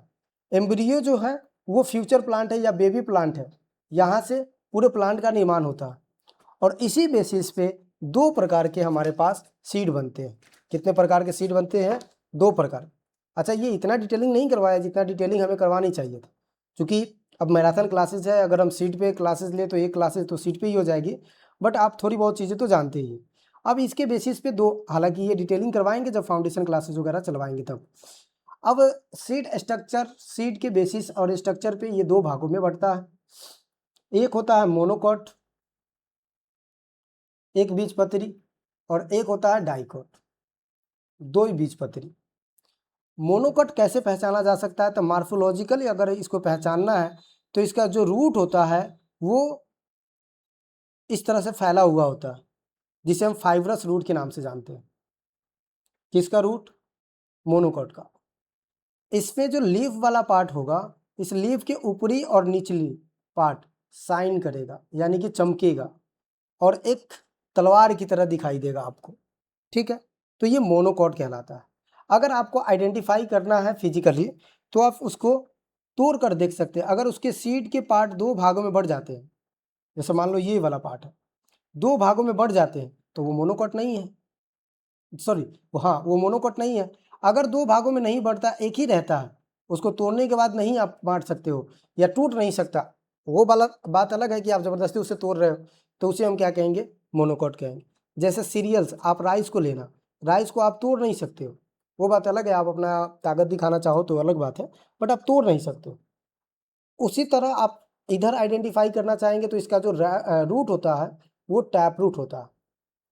कैसा होता है? टैप रूट होता है। और इसके जो लीफ होते हैं ना, वो आपको इस तरह से ब्रॉड दिखाई देते हैं, चौड़ी पत्ती जिसे कहते हैं ना, वो दिखाई देता है। तो ये डाइकॉट की पहचान है। और इसमें जो शाइनिंग है लीफ वाला पार्ट में, वो ऊपरी लेयर का सिर्फ शाइनिंग दिखाई देता है, नीचे वाला शाइनिंग दिखाई नहीं देता। और इस केसेस पे मोनोकॉट और डाइकॉट है। जितने भी सीरियल्स होते हैं ये सब कैसे होते हैं? मोनोकॉट होते हैं। पल्सेस की अगर हम बात करेंगे तो ये डाइकॉट होता है। क्या होता है? डाइकॉट होता है। अब आपको याद रखना है क्लासिफिकेशन में कौन मोनोकॉट है और कौन डाइकॉट है। तो बोटनिकल क्लासिफिकेशन में कितने प्रकार के? 2 प्रकार के। कितने प्रकार के भैया? 2 प्रकार के। पहला मोनोकॉट, दूसरा डाइकॉट। मोनोकॉट जिसमें एक ही बीज होगा, टूट नहीं सकता। डाइकॉट मतलब आधा आधी टूट सकता। आइए अब मोनोकॉट के कुछ एग्जाम्पल है, जितने सीरियल्स है वो होता है। तो सीरियल्स किस फैमिली से बिलोंग करता है? फैमिली आपको याद रखना है सिर्फ Gramineae family, Poaceae family, grasses family, जैसे कि वीट हो गया, राइस हो गया, मेज हो गया, सोरगम हो गया, बाजरा हो गया, शुगर केन हो गया, सुदान ग्रासेस हो गया, राई हो गया। ये सब जो होते हैं ये मोनोकॉट होते हैं। और इसका बोटनिकल नेम याद रखना। देखो वीट का बोटनिकल नेम तो आप सबको पता है, बहुत ईजी है। तो जो ईजी नहीं है उसको याद रखना, जैसे सुडान ग्रासेस, सोरगम अम्ड्रोमोंडिल से मिलकर बना हुआ 20 इसका क्रोमोसोम नंबर है। चूँकि एग्जाम में भी पूछ दिए जाते हैं और वैसे बोटनिकल नेम पूछे जाते हैं जो आपको नहीं आता हो, तो आपको याद करके जाना है। जो डिफिकल्ट हो, ईजी तो सब याद कर ले। दूसरा जो मोनोकॉट होता है वो फैमिली होता है लिलिएसी, यानी कि 2 फैमिली को छोड़कर जितने भी फैमिली है सब डाइकोट है। सिर्फ लिलिएसी फैमिली को छोड़कर, जिसे हम लिलिएसी फैमिली कहते हैं, ग्रेमिनिएसी, पोएसी और ग्रासेस फैमिली को छोड़कर जितने भी फैमिली होते हैं वो कैसा होता है? डाइकोट होता है। अब लिलिएसी फैमिली में भी एक एक्सेप्शन है। लिलिएसी फैमिली में ओनियन होता है, गार्लिक होता है, एक लीक होता है। तो लीक को भी छोड़ देना, वो भी कैसा है? तो डाइकोट है। यहाँ पे onion allium cepa chromosome number 16, उसके बाद garlic allium sativa chromosome number 16 होते हैं। चलिए आगे देखते हैं डाइकोट। जैसे डाइकोट के बारे में आ गया, तो डाइकोट जितने भी लेग्यूम्स होते हैं, जितने भी पल्से होते हैं डाइकोट होते हैं। जैसे चिकपी, ठीक है, चिकपी को हम ग्राम भी कहते हैं। ये 2 प्रकार का होता है, एक देसी और एक काबुली। साइसर एरिस्टिनम 16 क्रोमोसोम नंबर होता है। पिजन पी, काजनस काजन, पिजन पी को रेड ग्राम कहते हैं। लेंटिल हो गया, उड़द हो गया, मूंग हो गया, फ्रेंच बीन हो गया, कस्टर्ड बीन हो गया, लुसर्न हो गया, सोयाबीन। अब ये जैसे ही पीपीटी आपके पास आ रहा है ना, इसको रोक कर लिख लो, या जो चीज़ें नहीं याद है, जैसे लुसर्न का पूछ लिया जाता है, अल्फा अल्फा जिसे कहते हैं, और जिसे हम क्वीन ऑफ फोडोक्रॉप भी कहते हैं, मेडिकागो सटाइवा, 32 क्रोमोसोम नंबर है। तो ये ऐसे पूछा जाता है। आ जाओ अगले फैमिली की अगर हम बात करें तो ग्राउंडनट हो गया, रेड क्लोव हो गया, इजिप्टियम क्लोवर हो गया, जिसे हम किंग ऑफ फोडर क्रॉप कहते हैं, किंग ऑफ फोडर क्रॉप। तो ऐसे याद रख लेंगे, सारा पीपीटी रीड करेंगे तो काफ़ी टाइम लगेगा, हमारा सिलेबस भी टाइम पे समाप्त नहीं हो। कॉटन, गॉसिपियम कॉटन जो मालवेसी फैमिली है, ये भी डाइकोट है। लिन सीड जिसे हम फ्लैक्स और लिन सीड कहते हैं, और लिनिएसी फैमिली से आता है, और इसे हम वाइल्ड कम फाइबर कहते हैं, यानी कि जिससे हम फाइबर और वाइल्ड दोनों निकाल सके। 30 इसका क्रोमोसोम नंबर है। आगे चलते हैं। अगला सोलोनेसी फैमिली, सोलोनेसी फैमिली भी डाइकोट होता है। सोलोनेसी फैमिली जितने उसके क्रोमोसोम नंबर 24 होता है, बट पोटैटो का और उसके साथ साथ टोबैको को छोड़कर, पोटैटो का कितना होता है? 48 होता है, टोबैको का भी 48 होता है। बाकी जितने भी सोलोनेसी फैमिली है उसका क्रोमोसोम नंबर कितना होगा? 24 होगा। तो आपको याद रखना है, ठीक है। चलिए और बात करें डाइकोट का, तो डाइकोट में पेडिलिएसी फैमिली जिसमें सीसम आ जाता है, जिसे तिल कहते हैं, सिसमम इंडिकम, सनफ्लावर, साफ्लावर, ठीक है, हेलियंथस एनानस और कार्थेमस टिक्टोरियस। तो इसे याद रखना है। अब थोड़ा सा ये देख लेना है कि अदर फैमिली के बारे में, कि किस फैमिली को किस नाम से जानते हैं अदर उसके। तो ग्रेमिनिएसी फैमिली पोएसी के नाम से, ग्रासेस फैमिली ये न्यू नेम है, ये पुराना ओल्ड नेम है। लेगुमिनेसी की बात करें तो फेबिएसी के नाम से जानते हैं। ब्रेसिकेसी की बात करें तो ल्यूसिफिडेसी के नाम से जानते हैं। अस्टेरिएसी की बात करें तो कंपोजिट और डीसी फैमिली के नाम से जानते हैं। इस तरह से डिस टाइप के स्ट्रक्चर होते हैं इसके फ्लावर। सोलेनेसी, नाइटशेड, उसके बाद एलिएसी, एमरिडिएसी, एपिएसी, एम्बेलिफेरिएसी, चिनोपोडियम, एमरेंथियसिस, उसके बाद लैमिनिएसी, लेबिएटी, उसके बाद थिएसिसी, उसके बाद इसका जो दूसरा नाम है कैमेलिएसी है। तो ये अदर नेम है, ये इसका फैमिली है। आगे चलते हैं। आगे classification on the basis of economical part. Economical part का क्लासिफिकेशन का क्या मतलब है? ये मतलब है कि इसका इकोनॉमिकल पार्ट के आधार पे हम पढ़ेंगे कि भाई सीरियल्स है तो इसके इकोनॉमिकल पार्ट क्या होते हैं, इसके आधार पर पढ़ेंगे। सिंपल मतलब यही। देखो सीरियल्स है तो इकोनॉमिकल पार्ट यहाँ से क्या मिलेगा भैया? ग्रेन्स मिलेगा। सीरियल्स का जो मेन सोर्स होता है वो क्या मिलता है? कार्बोहाइड्रेट मिलता है यहाँ से। अब आपसे पूछे कि सीरियल्स क्या है, तो जो सीरियल शब्द है वो रोमन शब्द से लिया गया है, जिसका मतलब क्या होता है? गॉडेस ऑफ ग्रेन्स, अनाजों के देवी से कहते हैं। इस बात को याद रखना। सीरियल्स की डिफिनेशन पूछे तो हम क्या बताएंगे? सीरियल्स जो किसका मेंबर है? पोएसी फैमिली से, ग्रेमिनेसी या फिर ग्रासेस फैमिली का मेंबर है, जो रिच सोर्स है कार्बोहाइड्रेट का। किसके लिए? एनिमल्स के लिए, ह्यूमन के लिए। तो ये याद रखना है सीरियल्स के बारे में। सीरियल्स कार्बोहाइड्रेट का मेन सोर्स है, तो कार्बोहाइड्रेट कैसे बनता है? तो कार्बोहाइड्रेट का फॉर्मेशन के लिए देखना क्या प्रोसेस होता है। CO2 प्लस H2O सनलाइट की उपस्थिति में क्लोरोफिल के माध्यम से C6H12O6 बनाते हैं, ठीक है। प्लस में ऑक्सीजन जो एक्स्ट्रा हमें कहाँ भेजते हैं? एटमॉस्फेयर में, और यहाँ से हम एटमॉस्फेयर गैसेस के माध्यम से यूज करते हैं। ग्लूकोज इसे हम कहते हैं, और ये मेन भोजन होता है, ठीक है।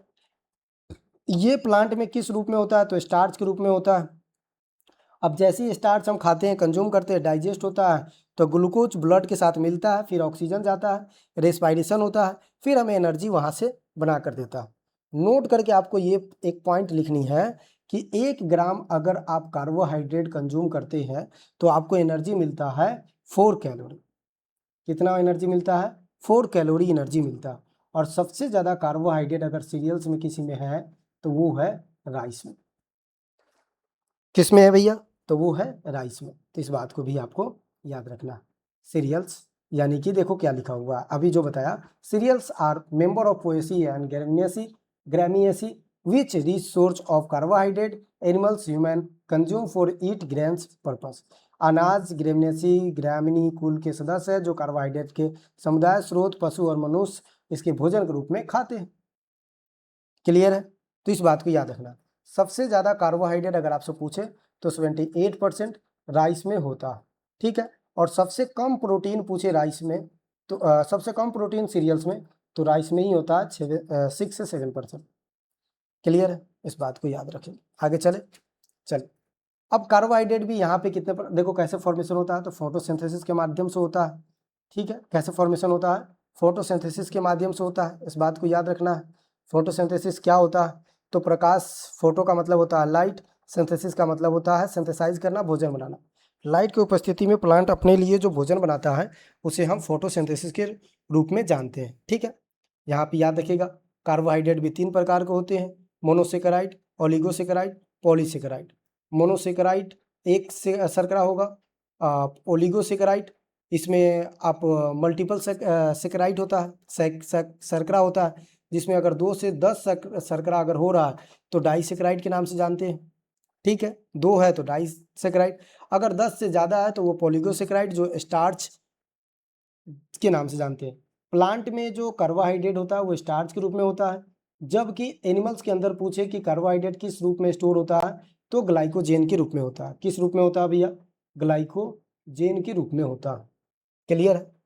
चलिए अब देखिए एक चीज़ और आप समझिएगा कि अगर कोई चीज़ ना समझ में आ रहा है ना तो आप कमेंट में लिख दीजिएगा, ठीक है, कि भैया इसको थोड़ा सा समझा दीजिए उसी समय, क्योंकि आप रिकॉर्डेड फॉर्मेट में देख रहे हैं। तो जैसे ही रुका वीडियो उसी समय हमें पता चल गया कि यहाँ गलती हुआ या यहाँ समझ नहीं आया, कमेंट कर देना, सिंपल ये हो जाएगी।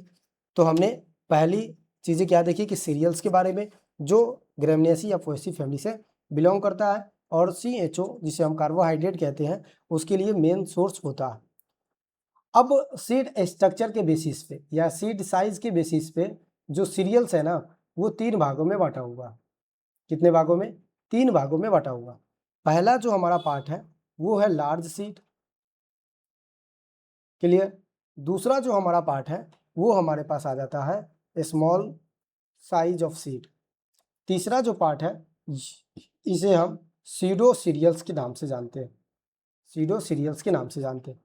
अब जो लार्ज सीड है ना, जैसे कि राइस, जैसे कि वीट गेहूं, जैसे कि रे राई, राई इसमें नहीं लिखेंगे, हम क्या लिखेंगे ओट, उसके बाद बार्ले, उसके बाद मेज, ये सब है लार्ज। स्मॉल सीरियल के बारे में बात करें तो इसमें भी दो प्रकार के होते हैं, पहला होता है मेजर और दूसरा होता है माइनर। देखो एजीटीए में क्वेश्चन सिर्फ माइनर से पूछा गया था कि इसमें से कौन है, तो मेजर अगर आपको याद है तो माइनर याद होगा। मेजर में फिंगर मिलेट, रागी याद रखना है, जिसका वाटर यूज एफिशिएंसी 13.4 है। उसके बाद आपको फिंगर मिलेट याद रखना है, फिंगर तो ही चुका है, पर मिलेट आपको याद रखना है, ठीक है, जिसे हम बाजरा कहते हैं। और इसके साथ साथ आपको सोरगम याद रखना है, ठीक है, जिसको हम ज्वार कहते हैं और जिसको हम किंग ऑफ कोर सीरियल के नाम से भी जानते हैं। किसके नाम से? किंग ऑफ कोर सीरियल्स के नाम से भी जानते हैं। तो इस तरह से चीज़ें आपको क्या करना है, याद रखना है। तो सीरियल्स कितने प्रकार के? 3 प्रकार के होते हैं, आगे समझो, ठीक है। सीरियल्स के बारे में हो चुका है। अब सीरियल्स के अंदर मिलेट्स जो होते हैं, जो स्मॉल सीडेड होते हैं, स्मॉल साइज के होते हैं, ये मिलेट्स कहते हैं इसको। अब मिलेट्स के बारे में भी बात करें तो 2 प्रकार का होगा, एक मेजर और एक माइनर, जो अभी हमने बताया आपको। अब देखो मेजर में क्या क्या चीज़ें हैं, ध्यान से सुनना और ध्यान से लिख लेना।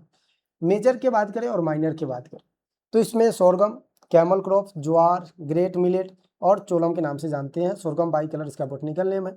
बाजरा की बात करें तो पर मिलेट, उसके बाद चुम्बू, उसके साथ साथ अगर हम बात करें तो फिंगर मिलेट, रागी, इसका वाटर यूज एफिशिएंसी 13.4, ठीक है। उसके बाद फॉक्स मिलेट, ये माइनर में आ जाएगा। वेन्यार्ड मिलेट, कोडो मिलेट और अनदर पार्ट भी होता है, ये सब आती हैं इसमें, जिसे जैसे कि प्रोसो मिलेट, ये सब आपको बोटनिकल नेम याद रखना है। हो गया मिलेट्स, ठीक है। चलिए अब कुछ समझ लीजिए, जैसे कि यहाँ पे सीडो मिलेट्स या सीडो सीरियल्स भी कहते हैं, जैसे बथुआ हो गया जिसे घूस फूड के नाम से जानते हैं, एमरैंथस हो गया, रामदाना के नाम से जानते हैं, राजगिरी के नाम से जानते हैं, बकवीट हो गया। तो इस बात को याद रखेंगे, ठीक है। ये हम मिलेट्स के बारे में बात कर रहे थे। किसके बारे में बात कर रहे थे? मिलेट्स के बारे में बात कर रहे थे। अब जब मिलेट्स के बारे में बात कर रहे हैं तो थोड़ा सा इंट्रोडक्शन हमें मिलेट्स के बारे में बढ़िया से समझ में आनी चाहिए, क्योंकि यहाँ से क्वेश्चन कई बार एग्जाम में डायरेक्टली पूछ लिए जाते हैं मिलेट्स से रिलेटेड। चलिए देखो, मिलेट्स जो है ना, आपको याद रखना है कि ये लैटिन शब्द से लिया गया है, और लैटिन का कौन सा शब्द? मिलियम से लिया गया, और मिलियम का मतलब होता है 1000 of grain in handful, in handful, यानी कि एक मुट्ठी में 1000 दाना आ जाए, इसे हम क्या कहते हैं? मिलेट्स कहते हैं, और मिलियम से लिया गया, क्लियर। उसके बाद इंडिया जो है वो हब है किसका? मिलेट्स का। और सबसे ज़्यादा मिलेट्स पूछे कहाँ पे प्रोड्यूस होता है, तो राजस्थान में, क्लियर है। उसके साथ साथ इंडिया को स्पाइसेस को भी हब बोला जाता है, मसालों का भी घर कहा जाता है, इसीलिए अंग्रेज यहाँ पे भी आए थे। और 2018 में हमने इवेनो को दिया था पास करने के लिए, इंटरनेशनल बनाने के लिए, लेकिन उसने नहीं बनाया, इसलिए हमने नेशनल ईयर ऑफ मिलेट्स के रूप में 2018 को हमने सेलिब्रेट किया। और उसी समय इसको हमने न्यूट्री सीरियल्स के नाम से बुलाना स्टार्ट कर दिया। किसके नाम से? न्यूट्री सीरियल्स के नाम से बुलाना स्टार्ट कर दिया, because of high fibre protein इसमें है, मिनरल्स कंटेंट इसमें है, तो इसलिए हम इसे न्यूट्री सीरियल्स के नाम से जानते हैं, जिसके अंदर ज़्यादा न्यूट्रिएंट होता है। साथ में आपको ये भी याद रखना है कि 2018 में तो इंटरनेशनल नहीं बन पाया, लेकिन 2023 में हमने international year of millet celebrate किया था। कितने ईस्वी में? 2023 में इंटरनेशनल मिलेट सेलिब्रेट किया था, क्लियर है। और इसी समय मोदी जी ने मिलेट्स को श्री अन्ना कह के बुलाया था, श्री अन्ना बोलकर बुलाया गया था, तो मिलेट्स के बारे में इतना तो याद रखिएगा आप लोग। 2 डेट याद रखिएगा कि इंटरनेशनल ईयर ऑफ मिलेट्स कब मनाते हैं और नेशनल ईयर ऑफ मिलेट्स कब मनाते हैं। चलिए, तो मिलेट्स वाला पोर्शन भी हमारा समाप्त हो गया। अब सीरियल्स वाला समाप्त हो गया, तो सीरियल्स प्रोडक्शन के बारे में भी देख लेते हैं। वर्ल्ड में बात करें तो वीट का प्रोडक्शन ज़्यादा है, ठीक है, याद रखिएगा। उसके बाद राइस का प्रोडक्शन, उसके बाद मेज का प्रोडक्शन और बार्ले का प्रोडक्शन। मेज को हम क्वीन कहते हैं और वीट को हम किंग कहते हैं। इंडिया में बात करेंगे तो राइस का प्रोडक्शन आगे है, हम नंबर 1 पे है राइस प्रोडक्शन में। 150 मिलियन टन इस बार प्रोडक्शन हुआ है, जबकि चाइना का 148 मिलियन प्रोडक्शन हुआ।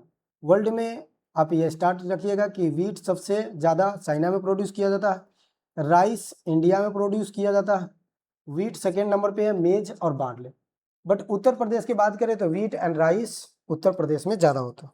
उत्तर प्रदेश के प्रोडक्शन की अगर बात करें तो वीट ज़्यादा होगा, आफ्टर देन राइस होगा। चलिए, अब पल्सेस क्रॉप की तरफ चलते हैं। पल्सेस क्रॉप जो लैटिन शब्द से लिया गया, जिसका मतलब होता है थिक सूप, यानी कि गाढ़ा सूप। और पूरे बॉडी में जितने भी प्रोटीन है उसमें से 16% जो प्रोटीन है वो पल्सेस प्रोटीन कवर करता है, जो पल्सेस से मिलता है। और इसका फंक्शन क्या है, बॉडी स्ट्रक्चर को बनाना और एंजाइम क्रिएट करना। चूँकि जो प्रोटीन होता है, जो हमें पल्सेस होता है, वो ये बनाकर देता है। और एक स्टेटमेंट आपको याद होगा कि जितने भी पल्सेस होते हैं वो लेग्यूम्स होते हैं, बट जितने भी लेग्यूम्स होते हैं वो पल्सेस नहीं होते हैं। सही बात है, क्योंकि पल्सेस अलग चीज़ है और लेग्यूम्स अलग चीज़ है। लेग्यूम्स का मतलब है कि जो नाइट्रोजन फिक्सेशन करता ही करता है, लेकिन पल्सेस का मतलब ये कतई नहीं है। लेकिन कुछ पल्सेस ऐसा है जो लेग्यूम्स है जो नाइट्रोजन फिक्सेशन कर देता है। अगर 1 ग्राम आप पल्स खाते हैं तो कितना एनर्जी मिलता है, 4 कैलोरी एनर्जी आपको मिलता है। इसमें भी इतना ही मिलता है जितना सीरियल्स में मिला था। इसमें याद रखेंगे कि कौन कौन से पल्सेस है। पल्सेस के नाम, चिकपी जिसे हम ग्राम के नाम से जानते हैं, पिजन पी जिसे रेड ग्राम, लेंटिन, मूंग, उड़द, French bean, lentil, cluster bean, lathyrus, खेसारी, मौथ बीन और उसके साथ साथ हॉर्स बीन। इसके बोटनिकल नेम भी दिया हुआ है, तो इस स्लाइड से आपको बोटनिकल नेम भी याद रखना है, और जो कि ज़रूरी है, चूँकि एजीटीए में क्वेश्चन पूछा हुआ है 2025 में। विग्ना मुंगो जिसे हम ब्लैक ग्राम कहते हैं, और ग्रीन ग्राम विग्ना रेडिएटा, ये दोनों एक दूसरे का अपोजिट है, तो इस बात को याद रखेंगे। तो विग्ना मुंगो रेड ग्राम, विग्ना रेडियाटा विग्ना मुंगो जो है वो ब्लैक ग्राम, और ग्रीन ग्राम जिसे हम विग्ना रेडियाटा कहते हैं, जिसे हम मूंग दाल कहते हैं, इसको उड़द कहते हैं, इसको लेंटिन को मसूर कहते हैं, लोबिया कहते हैं, ब्लैक आई पी भी कहते हैं, और उसके साथ साथ मटर कहते हैं, फील्ड पी को, साइसर एरिस्टिनम जिसे बंगाल ग्राम के नाम से जानते हैं, और इसके साथ साथ चना के नाम से जानते हैं, कैजनस काजम जिसे रेड ग्राम और तूर और के नाम से जानते हैं।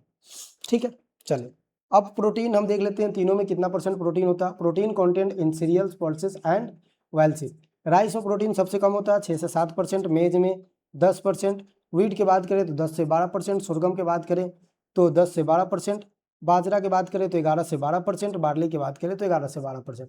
वहीं ग्राम की बात करें तो 21%, पी की बात करें तो 22.5%, काउपी की बात करें तो 23.4%, अरहर की बात करें तो 21.25%, उड़द की बात करें तो 24%, मूंग एंड लेंटिन की बात करें तो 25%, शीशम की बात करें तो 18 से 20%, ग्राउंडनट की बात करें तो 26%, 40% इसमें प्रोटीन वाइल होता है।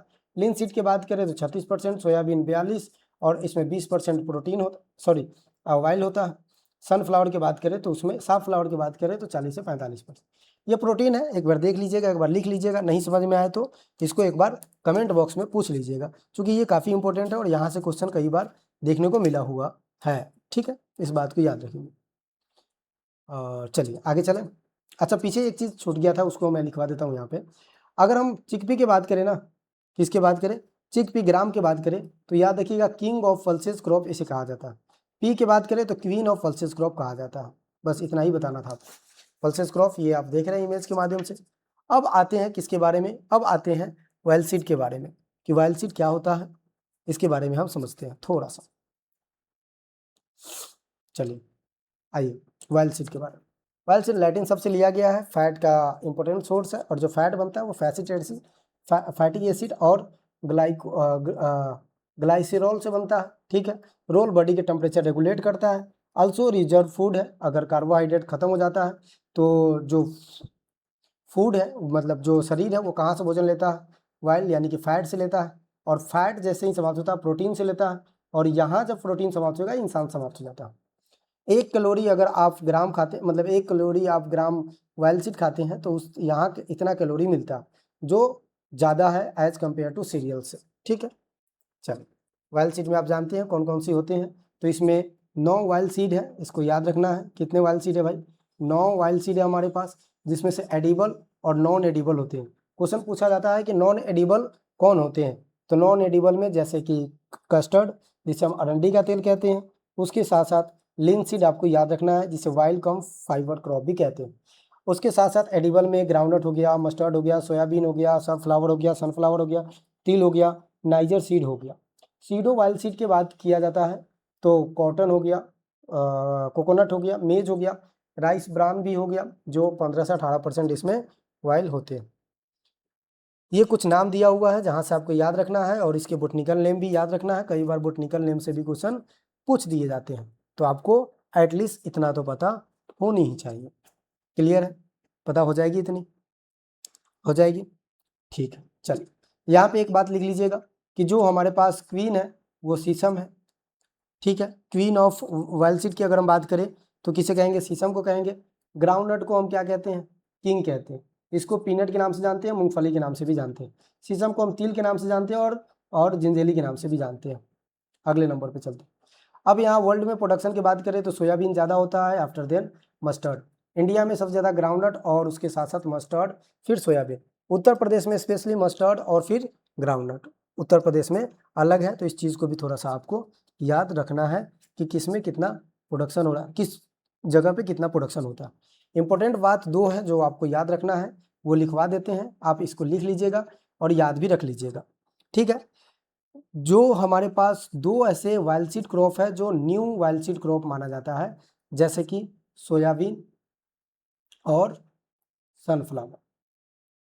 ठीक है, उसके बाद 2 ऐसे वाइल्ड सीड हैं जो लेग्यूमिनेसी फैमिली से बिलोंग करते हैं।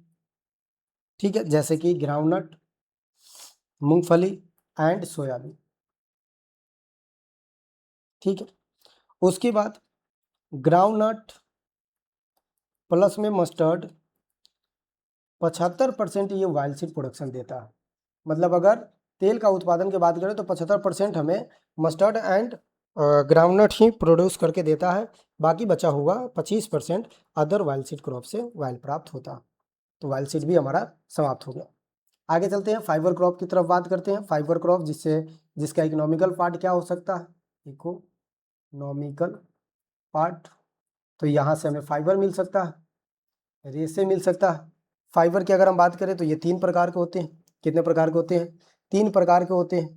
पहला लिंट फाइबर, जिसे हम सीड फाइबर के नाम से जानते हैं। ठीक है, दूसरा बास्ट फाइबर, जिसे स्टेम फाइबर के नाम से जानते हैं, और तीसरा अदर, जिसे हम लीफ फाइबर के नाम से जानते हैं।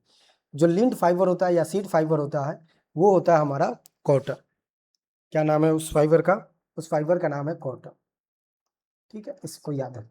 लिंट फाइबर में अगर हम बास्ट फाइबर में अगर हम बात करें, लिंट फाइबर तो सीड फाइबर को ही कहते हैं। बास्ट फाइबर की अगर हम बात करें तो इसमें आपको याद रखना है कि ये कहाँ से, वेजिटेटिव पार्ट से हम इसको निकालते हैं, और इसमें जूट आ जाता है, और उसके साथ साथ अगर बात करें तो मेस्टा आ जाता है। ठीक है, इसको याद रखें। चलिए, अगर डिस्ट्रीब्यूशन की बात करें तो डिस्ट्रीब्यूशन हम याद रखेंगे कि इंडिया में कॉटन सबसे ज़्यादा प्रोड्यूस होता है, जूट, लिनसीड, और उसके साथ साथ सन है। अब आइए कुछ इंपॉर्टेंट फैक्ट जान लीजिए। अगर आपको कॉटन से रिलेटेड कुछ बातें जानना है तो कॉटन में 2 प्रोसेस होते हैं फाइबर निकालने के। पहला जो प्रोसेस होता है वो होता है गिनिंग, कई लोग इसको जिनिंग भी बोलते हैं, लेकिन कोई बात नहीं। गिनिंग का मतलब होता है कि ये first step of fibre collection है। इसमें हम क्या करते हैं कि सीड में जो फाइबर लगी हुई है उस फाइबर को हटाते हैं। दूसरा जो प्रोसेस इसमें होता है डी लेंटिंग का होता है। डी लेंटिंग यानी कि जो लिंट को हटा रहा, तो डी लिंटिंग हटाने के लिए H2SO4 यानी कि सल्फ्यूरिक एसिड का यूज करते हैं। यानी कि जो सीड पे थोड़ा सा भी उस फाइबर का पार्ट, जिसे फज कहते हैं, वो लगा हुआ है, उस पार्ट को हटाना क्या कहलाता है? डी लिंटिंग कहलाता है। और डी लिंटिंग किसकी मदद से करते हैं? H2SO4 की मदद से, यानी कि सल्फ्यूरिक एसिड की मदद से करते हैं। कॉटन से रिलेटेड रिवोल्यूशन अगर आपको जानना है तो याद रखेंगे कि सिल्वर फाइबर किससे रिलेटेड है? कॉटन से। अब इसको ट्रिक से याद रखेंगे, कई बार हम कंफ्यूज हो जाते हैं। सिल्वर एग की तरह दिखता है, ठीक है, मतलब एग किस तरह दिखता है? वाइट की तरह दिखता है। और कॉटन भी किस तरह दिखता है? वाइट की तरह दिखता है। इसलिए जब सिल्वर फाइबर एक से रिलेटेड है, सिल्वर एक से रिलेटेड है, तो इसमें फाइबर लगने के बाद ये कॉटन से रिलेटेड हो जाएगा। उसी तरह से जूट के बारे में भी बात कर लेते हैं। देखो जूट के बारे में अगर हम बात करें तो जूट जो वेजिटेटिव पार्ट से हम इसे क्या करते हैं, निकालते हैं। पहली चीज़ तो ये है। दूसरा आपको याद रखना है कि ये काफ़ी ज़्यादा स्ट्रांग होता है क्योंकि इसमें सेलुलोज ज़्यादा होता है, ठीक है। और इसमें गोल्डन रेवोल्यूशन की बात करें तो गोल्डन रेवोल्यूशन, ठीक है, golden fibre revolution, golden fibre, लेकिन गोल्डन रेवोल्यूशन किससे रिलेटेड है, तो फ्रूट से, लेकिन गोल्डन फाइबर जूट से, तो फ्रूट से जूट से, फ्रूट से जूट से। उसके बाद जूट का प्रोडक्शन अगर हम बात करें तो वेस्ट बंगाल जो है वो मोनोपोली होता है, सबसे ज़्यादा वेस्ट बंगाल करता है, फिर बिहार के कुछ पार्ट में भी यहाँ किया जाता है। तो ये मोनोपोली है, मोनो नहीं मोनोपोली। मोनोपोली मतलब एक तरफा राज है प्रोडक्शन के लिए। उसके बाद हमारे पास आ जाएगा अदर फाइबर में आप बनाना ले सकते हैं, बनाना भी स्टेम फाइबर ही होता है। पाइनएप्पल जो होता है वो लीफ फाइबर होता है, ठीक है, लिख देता हूँ यहाँ पे। बनाना तो चलो स्टेम हो गया, पाइनएप्पल यहाँ पे क्या लिख लेना है, पाइनएप्पल, ठीक है। क्या लिखेंगे भैया, पाइनएप्पल। उसके बाद अगेव जिसे हम सीसल के नाम से जानते हैं, और एरिड में ये ज़्यादा होता है, इसलिए जो प्लांट एरिड पार्ट में यानी कि पानी के बिना भी ग्रो हो सकता है उसे हम जीरोफाइटिक प्लांट कहते हैं। क्या कहते हैं, जीरोफाइटिक प्लांट कहते हैं। तो अगेव, उसके साथ साथ पाइनएप्पल, ये सब कैसा है, लीफ फाइबर है। तो हम फाइबर के बारे में भी बात कर चुके। थोड़ी सी प्रक्रिया एक भी और भी है, उसको याद रखिएगा कि जिस तरह से एक कट्टा, जैसे मान लो कोई बोरी है उसमें हमने कुछ डाला है तो उसको एक बॉल कह देते हैं इसके रिस्पेक्ट में। तो सिल्क के एक बेल की अगर हम बात करें, बॉल नहीं बेल की बात करें, इस तरह से कॉटन जहाँ पैक है तो ये 60 kg का सिल्क होता है। कॉटन की बात करें 170 kg का, मेस्टा की बात करें तो 180 kg का, सनेम की बात करें 167 kg का, जूट का बात करें तो 180 kg का। यहाँ से क्वेश्चन पूछे जाते हैं, आप कुछ याद रखो या ना रखो, कॉटन के बारे में याद रखेंगे। अच्छा, कॉटन को हम किंग ऑफ फाइबर भी कहते हैं। क्या कहते हैं, किंग ऑफ फाइबर भी कहते हैं, इस बात को याद रखेंगे। क्लियर, चलिए, तो किंग ऑफ फाइबर भी आपको क्लियर हो चुका हो। आगे देखते हैं क्लासिफिकेशन ऑफ क्रॉप का अगला पार्ट। अगला पार्ट हमारे पास क्लासिफिकेशन ऑफ क्रॉप का है। अच्छा, ये हो गया। चलिए, अगला पार्ट हमारे पास है classification of crop base on क्या है भाई, ऑन्टोजेनी, ऑन्टोजेनी या लाइफ साइकिल। ऑन्टोजेनी का मतलब क्या होता है, ऑन्टोजेनी का मतलब होता है जीवन चक्र के आधार पे वर्गीकरण। किसके आधार पे वर्गीकरण पढ़ रहे हैं, तो जीवन चक्र के आधार पे वर्गीकरण के बारे में हम पढ़ने वाले हैं, ठीक है। जीवन चक्र के आधार पे वर्गीकरण को देखते हुए आगे चलें। जीवन चक्र का मतलब क्या होता है, अगर आपसे पूछे कि जीवन चक्र क्या है, लाइफ साइकिल क्या है भाई, लाइफ साइकिल क्या है, तो आप जन्म लिए हो, जब मर जाओगे वो प्रक्रिया को जीवन चक्र कहेंगे। उसी तरह सीड सीड को हम ग्रो करते हैं, जर्मिनेट होता है, उसमें वेजिटेटिव पार्ट आता है, उसमें रिप्रोडक्टिव पार्ट आता है, फिर वहाँ से सीड प्रोड्यूस होता है, तो सीड से सीड बनने की प्रक्रिया को हम लाइफ साइकिल कहते हैं। यानी कि सीड टू सीड अगर कंप्लीट हो रहा है तो उस पूरे प्रक्रिया को सीड लाइफ साइकिल कह देंगे। तो इसमें एनुअल, बाइनियल और फिर पेनियल होता है। अगर सीड से सीड एक ही मंथ में, एक ही ईयर्स में या एक ही सीजन में बन जाता है, एनुअल कहलाता है। अगर 2 ईयर लगाता है, बाइनियल कहलाता है। 2 से ज़्यादा लगाता है तो पेरिनियल कहलाता है। इतना तो आपको थोड़ी बहुत दिमाग खुल चुका होगा कि क्या किसे कहते हैं। चलिए, annual seed to seed complete करता है सिंगल ग्रोइंग ईयर, 1 साल के अंदर में। ये फाइबर क्रॉप जितने भी होते हैं वो सब एनुअल ही होते हैं। जैसे कि हम लिख सकते हैं वीट, राइस, मेज, बाजरा, पल्सेज, उसके साथ ब्लैक ग्राम, ये सब क्या है, ये सब हमारे पास एनुअल क्रॉप है। और कुछ इसमें लिखना चाहें तो ग्राउंडनट भी आप लिख सकते हो, कसावा भी आप लिख सकते हो, उसके साथ साथ वेजिटेटिव पार्ट भी, वेजिटेबल्स भी लिख सकते हो, वाटरमेलन भी लिख सकते हो, ठीक है, पोटैटो भी लिख सकते हो, स्वीट पोटैटो भी लिख सकते हो, काउपी भी लिख सकते हो। ये सब किसका एग्जाम्पल है, तो एनुअल का एग्जाम्पल है। तो याद रखिएगा, सिंपल है, अगर सीजन एक ही सीजन में सीड टू सीड डेवलप हो जाता है तो उसे हम क्या कहते हैं, एनुअल क्रॉप कहते हैं। यहाँ एग्जाम्पल दिया हुआ है, आप इसको पढ़ लीजिएगा एक बार। आगे बाइनियल कुछ नहीं है, 2 सीजन में अगर वो सीड टू सीड कंप्लीट करता है, पहला सीजन में वेजिटेटिव पार्ट ग्रो करता है, दूसरा सीजन में रिप्रोडक्टिव पार्ट ग्रो करता है, 2 सीजन लेकर जा रहा है, 2 साल लगा के जा रहा है, तो उसे हम क्या कहेंगे, बाइनियल कहेंगे, लाइक ऑनियन और स्वीट कॉर्न।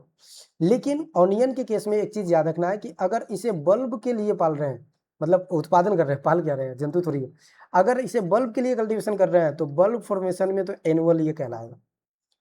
लेकिन उसको आप सीड के लिए पाल रहे हैं फिर बोल रहा हूँ, सीड के लिए कल्टीवेशन कर रहे हैं तो वो बाइनियल कहलाएगा। क्योंकि सीड से सीड कंप्लीट करना है, यहाँ तो कंप्लीट नहीं हुआ, बट वहाँ पे एनुअल कह देंगे, यहाँ पे बाइनियल कह देंगे। वहीं शुगर बीट जो है वो लो टेम्परेचर पे अगर अपना फ्लावरिंग स्टार्ट कर लेता है तो फर्स्ट सीजन में ही ये क्या करेगा, एनुअल की तरह एक्ट करेगा। लेकिन टेम्परेचर ज़्यादा मिलेगा तो वो बाइनियल की तरह एक्ट करता है। इस बात को आपको ध्यान में रखना। तो ये जितने भी एग्जाम्पल आप देख रहे हैं ये बाइनियल का एग्जाम्पल है। एग्जाम्पल बता दें क्या, यहाँ पे देखो, यहाँ पे example beet root, cabbage, carrot, onion, sugar beet और शुगर केन। आगे चलते हैं। पेरनियल, पेरनियल में क्या होगा भाई, seed to seed complete in more than 2 season growing year, यानी कि बीज से बीज बनने तक का जो समय है 2 या 2 से अधिक में पूरा होगा। They do not die after reproduction part, ठीक है, continuously grow after year after, reason due to the vegetative propagation deep rooted. मतलब पेरनियल क्रॉप वो होते हैं जो वेजिटेटिव प्रोपगेशन से बनाए गए होते हैं और ये अपना वेजिटेटिव पार्ट कंप्लीट करता है, रिप्रोडक्टिव पार्ट कंप्लीट करता है और फिर से अपना ग्रो करना स्टार्ट कर देता है। ऐसे क्रॉप को हम पेरनियल क्रॉप के नाम से जानते हैं, जैसे शुगर केन हो गया, वाइट क्लोव हो गया। उसके बाद अगर हम बात करें तो हमारे पास अल्फा अल्फा हो गया, प्लांटेशन क्रॉप हो गया, कोकोनट हो गया, प्लांटेशन क्रॉप में ही आ जाएगा, मैंगो हो गया, उसके बाद नेपियर ग्रासेस हो गया। ये सब एग्जाम्पल आपको याद रखना। आगे अगला क्लासिफिकेशन हमारा है classification based on the season, season के आधार पे वर्गीकरण। अब देख लेते हैं भैया सीजन के आधार पे वर्गीकरण क्या है। सीजन के आधार पे 3 प्रकार के होते हैं, खरीफ सीजन, रबी सीजन, जायद सीजन। देखो इंडिया में सीजन वाइज अगर हम बांट देते हैं इसको 3 भागों में, और ये जो खरीफ है,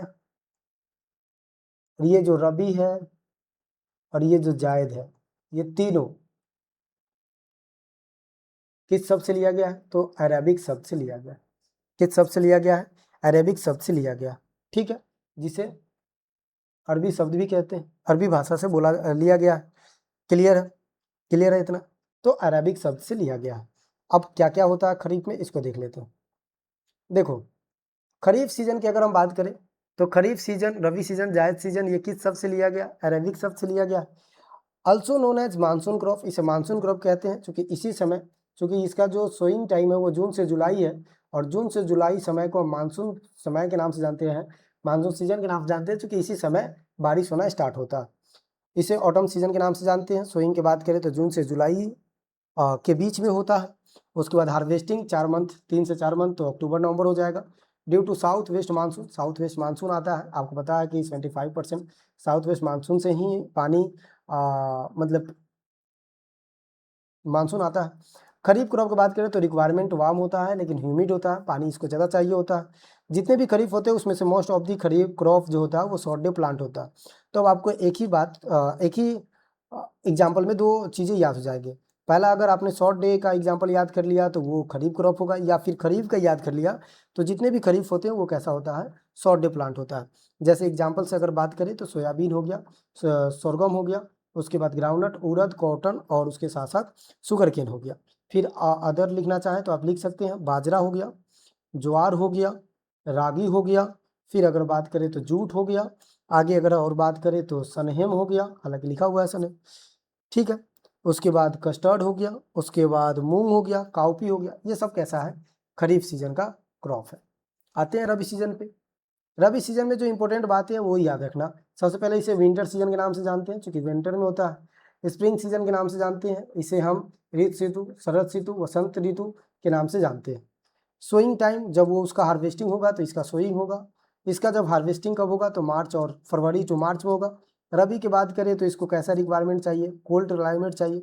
और जितने भी रबी के सीजन के एग्जाम्पल होते हैं वो सब कैसा होता है, लॉन्ग डे प्लांट होता है मोस्ट ऑफ दी। अब इसके एग्जाम्पल हम आपको बता देते हैं।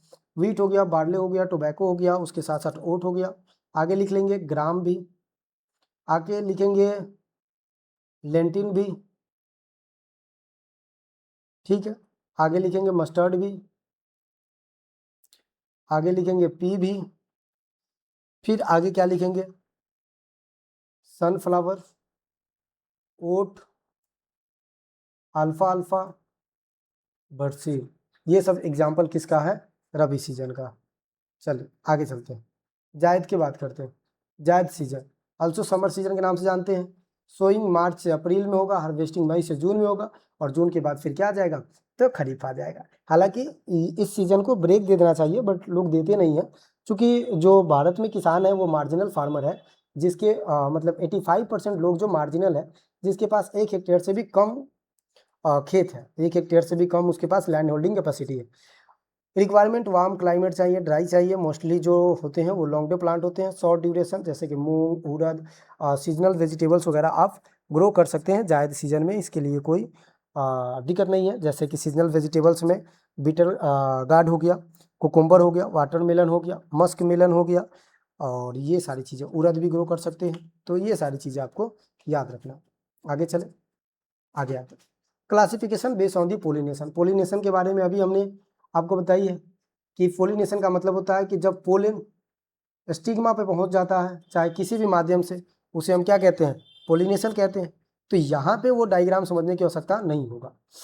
अब देखो किसके माध्यम से, मान लो अगर वाटर के माध्यम से पहुंच रहा है तो उसे हाइड्रोफिली कहेंगे, अगर वो विंड के माध्यम से पहुंच रहा है तो एनीमोफिली कहेंगे, अगर वो आप मान लो ऐसा कि इंसेक्ट के माध्यम से पहुंच रहा है तो इंटोमोफिली कहेंगे, ठीक है। अगर वो किसी जानवर एनिमल्स के माध्यम से पहुंच रहा है तो जूफिली कहेंगे।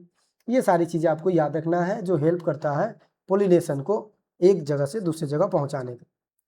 अब हमें ये याद रखना है कि पोलिनेशन क्या होता है। तो पोलिनेशन हमें पता चल गया क्या होता है, लेकिन अगर हम डिफिनेशन देखना चाहें तो क्या देखेंगे, transfer of pollen grain, pollen grains का ट्रांसफर होना फ्रॉम एंथर टू स्टिग्मा, ठीक है। यानी कि लिख देता हूं, transfer of pollen grains from anther to stigma, anther to stigma for fertilisation is known as pollination. Clear हो गया। इसमें फ्लावर्स के टाइप्स वगैरह बताने की आपको कोई आवश्यकता नहीं है, पोलिनेशन का मतलब सिंपल यही होता है। क्लियर है, यानी कि ट्रांसफर ऑफ पोलन ग्रेन्स कहाँ से, तो पोल एंथर से, कहाँ पे, स्टिग्मा पे, चाहे किसी भी माध्यम से हो, उसे हम पोलिनेशन कहते हैं। अब पोलिनेशन 3 प्रकार का होता है, उसको आपको लिखना है। पोलिनेशन कितने प्रकार का होता है, 3 प्रकार के। पहला हमें सेल्फ पोलिनेशन की तरफ बात करना है, स्वपरागण की तरफ बात करना है। दूसरा अगर हम बात करें तो याद रखेंगे क्रॉस पोलिनेशन, दूसरा किसके लिए, क्रॉस पोलिनेशन। तीसरा अगर हम बात करेंगे तो often cross pollination, cross pollination, ये बात याद रखें। सेल्फ पोलिनेशन का क्या मतलब है कि 5% से कम तो क्रॉस होगा और 95% से ज़्यादा इसमें सेल्फ होगा। यानी कि जब पोलन ग्रेन किसी स्टिग्मा पे पहुंचता है एंथर के माध्यम से, और उसी प्लांट के एंथर के उसी स्टिग्मा पे पहुंच रहा है, उसे हम सेल्फ पोलिनेशन कहते हैं। जिसमें 5% क्रॉस हो सकता है, किसी दूसरे प्लांट से आ सकता है, बट 95% सेल्फ होगा, ये आपको याद रखना है। क्रॉस पोलिनेशन में बिल्कुल अपोजिट हो जाएगा, इसमें 100 to 100% क्रॉस ही होगा, सेल्फ का यहाँ पे कोई मतलब नहीं बनता, क्योंकि क्रॉस का मतलब है कि अलग। ऑफ्टन क्रॉस पोलिनेशन का मतलब क्या है, ऑफ्टन क्रॉस पोलिनेशन का मतलब ये है कि इसमें 65% जो होगा वो सेल्फ होगा। ऑफ्टन का मतलब होता है कभी कभी, लेकिन 5 से या फिर 15 से, कई बार 5 भी होता है, 5% से लेकर 35% तक इसमें क्या होता है, इसमें क्रॉस पोलिनेशन होता है। तो इसे हम ऑफ्टन क्रॉस पोलिनेशन कहते हैं। अब आपको एक एक करके एग्जाम्पल याद रखना है, जो मैं यहाँ पे लिख रहा हूँ। सबसे पहला सेल्फ का याद रखना है। सेल्फ पोलिनेशन के एग्जाम्पल की बात करें तो आप याद रखेंगे वीट, गेहूं, आप याद रखेंगे राइस, धान, आप याद रखेंगे पी, आप याद रखेंगे मूंग, आप याद रखेंगे black gram, all pulses, cluster bean, ठीक है, रेड ग्राम, हालांकि पल्सेस लिख ही चुके हैं, ठीक है। अच्छा, ये रेड ग्राम जो है ना, ये ऑफ्टन क्रॉस पोलिनेशन है, ऑफ्टन क्रॉस पोलिनेशन है, ठीक है। देखो जितने भी पल्सेस होते हैं ना, नोट करके लिख लेना, note, all pulses are self pollination, but जो रेड ग्राम है वो कैसा होता है, ऑफ्टन क्रॉस पोलिनेशन होता है, जिसे आप पिजन पी के नाम से जानते हैं। कैसा होता है? ऑफ्टन क्रॉस पोलिनेशन होता है। ये बात आपको याद रखनी है। लिंसीड हो गया, ग्राउंडनट हो गया, जूट हो गया, मेस्टा हो गया, सनेम हो गया, ये सब भी क्या है? सेल्फ पोलिनेशन है। तो लिख देता हूँ, linseed, groundnut, soybean, wheat, rice, P, ये सब कैसा है? सेल्फ पोलिनेशन है। पल्सेस जितने भी होते हैं सेल्फ पोलिनेशन होते हैं, सिर्फ रेड ग्राम को छोड़कर। तो ये क्लासिफिकेशन हमारा यहाँ कंप्लीट हुआ। आगे चलते हैं।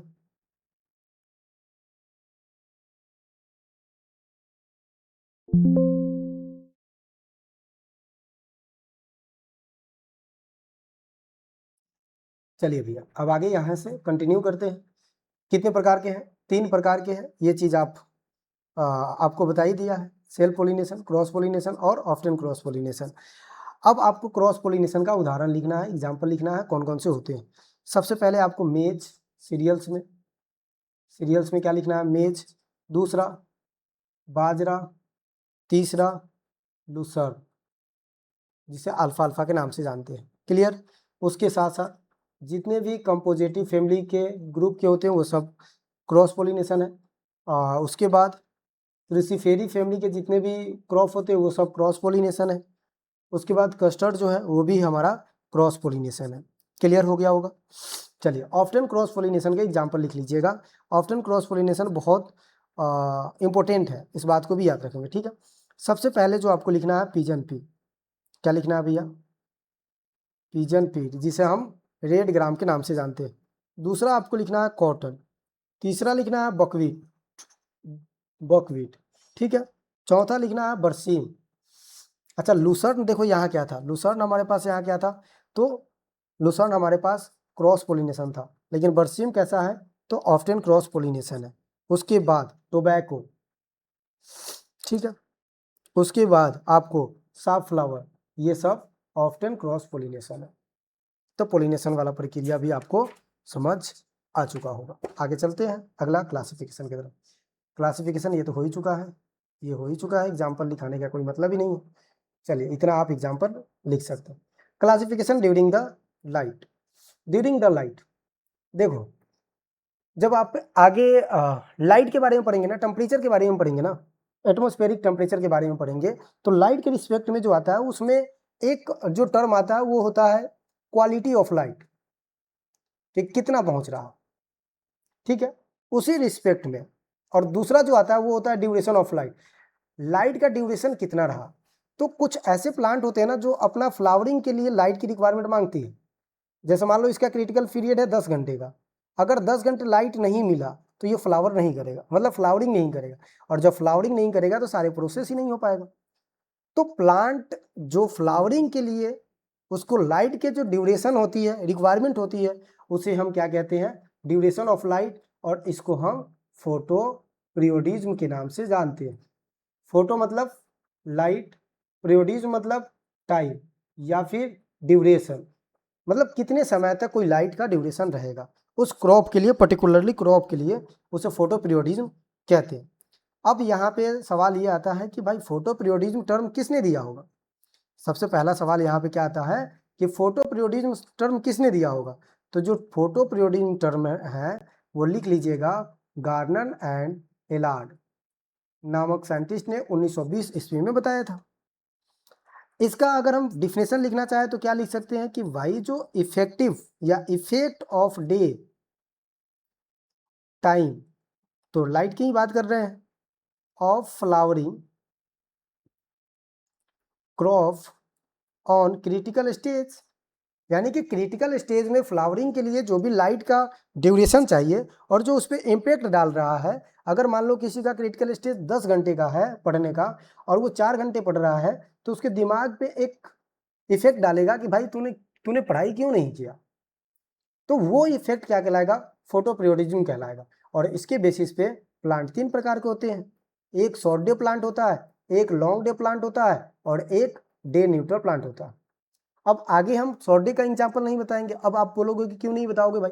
तो शॉर्ट डे का इसलिए एग्जाम्पल हम आपको नहीं बताएंगे क्योंकि हमने बोला था कि जितने भी खरीफ क्रॉप होते हैं वो शॉर्ट डे होते हैं। तो आपको खरीफ बताया है ना एग्जाम्पल, तो खरीफ का एग्जाम्पल यहाँ शॉर्ट डे प्लांट हो जाएगा, तो यहाँ बताने का तो कोई मतलब है ही नहीं। अब इसमें 3 प्रकार है, देखना 3 प्रकार है। डे लेंथ लेस देन 12 घंटा होना चाहिए फ्लावरिंग के लिए। इसे लॉन्ग नाइट, चूंकि दिन छोटा होगा तो रात तो लंबी होगी, लॉन्ग नाइट के नाम से भी जानते हैं, ठीक है। मोस्टली खरीफ के जितने भी होते हैं, ये जितने भी क्रॉप आप देख रहे हैं ये सब खरीफ का है। ऑनियन के एक वैरायटी होता है N53, इसको याद रखना है, ये भी होता है हमारे पास long day plant, short day plant. Long day plant में कुछ नहीं है, वही है कि ये डे न्यूट्रल कितना, मतलब डे लेंथ कितना चाहिए, 12 घंटे से ज़्यादा चाहिए। उसके बाद शॉर्ट नाइट प्लांट के नाम जानते हैं, मोस्टली रबी क्रॉप होता है। ये जितने भी एग्जाम्पल आपको दे देंगे, पीपीटी दे देंगे, आप परेशान मत हो। आगे नहीं भी अगर पीपीटी आपको टाइम से मिले तो आप यहाँ से वीडियो को पॉज करके लिख सकते हैं। C day neutral plant, no effect, कोई ऐसे क्रॉप है जिसको कोई इफेक्ट नहीं है कि भाई 10 घंटे दे रहे हो, 12 घंटे दे रहे हो, 14 घंटे लाइट दे रहे हो, कोई मतलब नहीं, उसको कोई मतलब ही नहीं है, उसको हम क्या कहेंगे, डे न्यूट्रल प्लांट कहेंगे। और डे न्यूट्रल प्लांट का एग्जाम्पल आपको बहुत बहुत इंपॉर्टेंट है, याद रखेंगे। कॉटन, कॉटन का एक और example often cross pollination. Sunflower का एक और example often cross pollination. Tomato, groundnut, brinjal, chilli, okra, cucurbit, P, मेज, पादमा जो राइस का वैरायटी है, जाया जो राइस का वैरायटी है, ठीक है। ये सब क्या है, तो day neutral plant, day neutral plant. अब देखो राइस कैसा है, तो राइस खरीफ के क्रॉप है, तो ये शॉर्ट डे होगा, लेकिन इसकी एक वैरायटी है पादमा और एक है जाया, ये कैसा वैरायटी है, तो लॉन्ग डे न्यूट्रल वैरायटी है। और जाया को हम मिरेकल राइस इन इंडिया के नाम से भी जानते हैं, जिसे शास्त्री जी ने खोज किया था, ठीक है। और एक बीच में आता है mid day plant. Mid day plant का मतलब क्या होता है, मिड डे प्लांट का मतलब होता है कि दोनों के बीच के समय इसको चाहिए, जिसमें 2 प्रकार होते हैं। मिड डे प्लांट में भी कितने प्रकार होते हैं, 2 प्रकार होते हैं। एक LMDP होता है, एक SMDP होता है, यानी कि लॉन्ग मिड डे प्लांट और शॉर्ट मिड डे प्लांट। तो शॉर्ट मिड डे प्लांट में S for short, S for sugar cane, ये याद रखना है कि शॉर्ट डे इंटरमीडिएट प्लांट, ठीक है। चलिए आगे, अगला क्वेश्चन हमारे पास है classification based on the special purpose.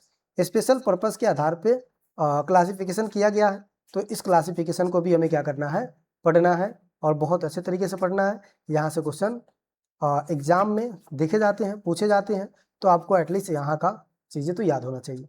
ये पीपीटी आपको मिल जाएगा, नहीं भी मिलेगा तो आप यहाँ से डाउनलोड कर लीजिएगा।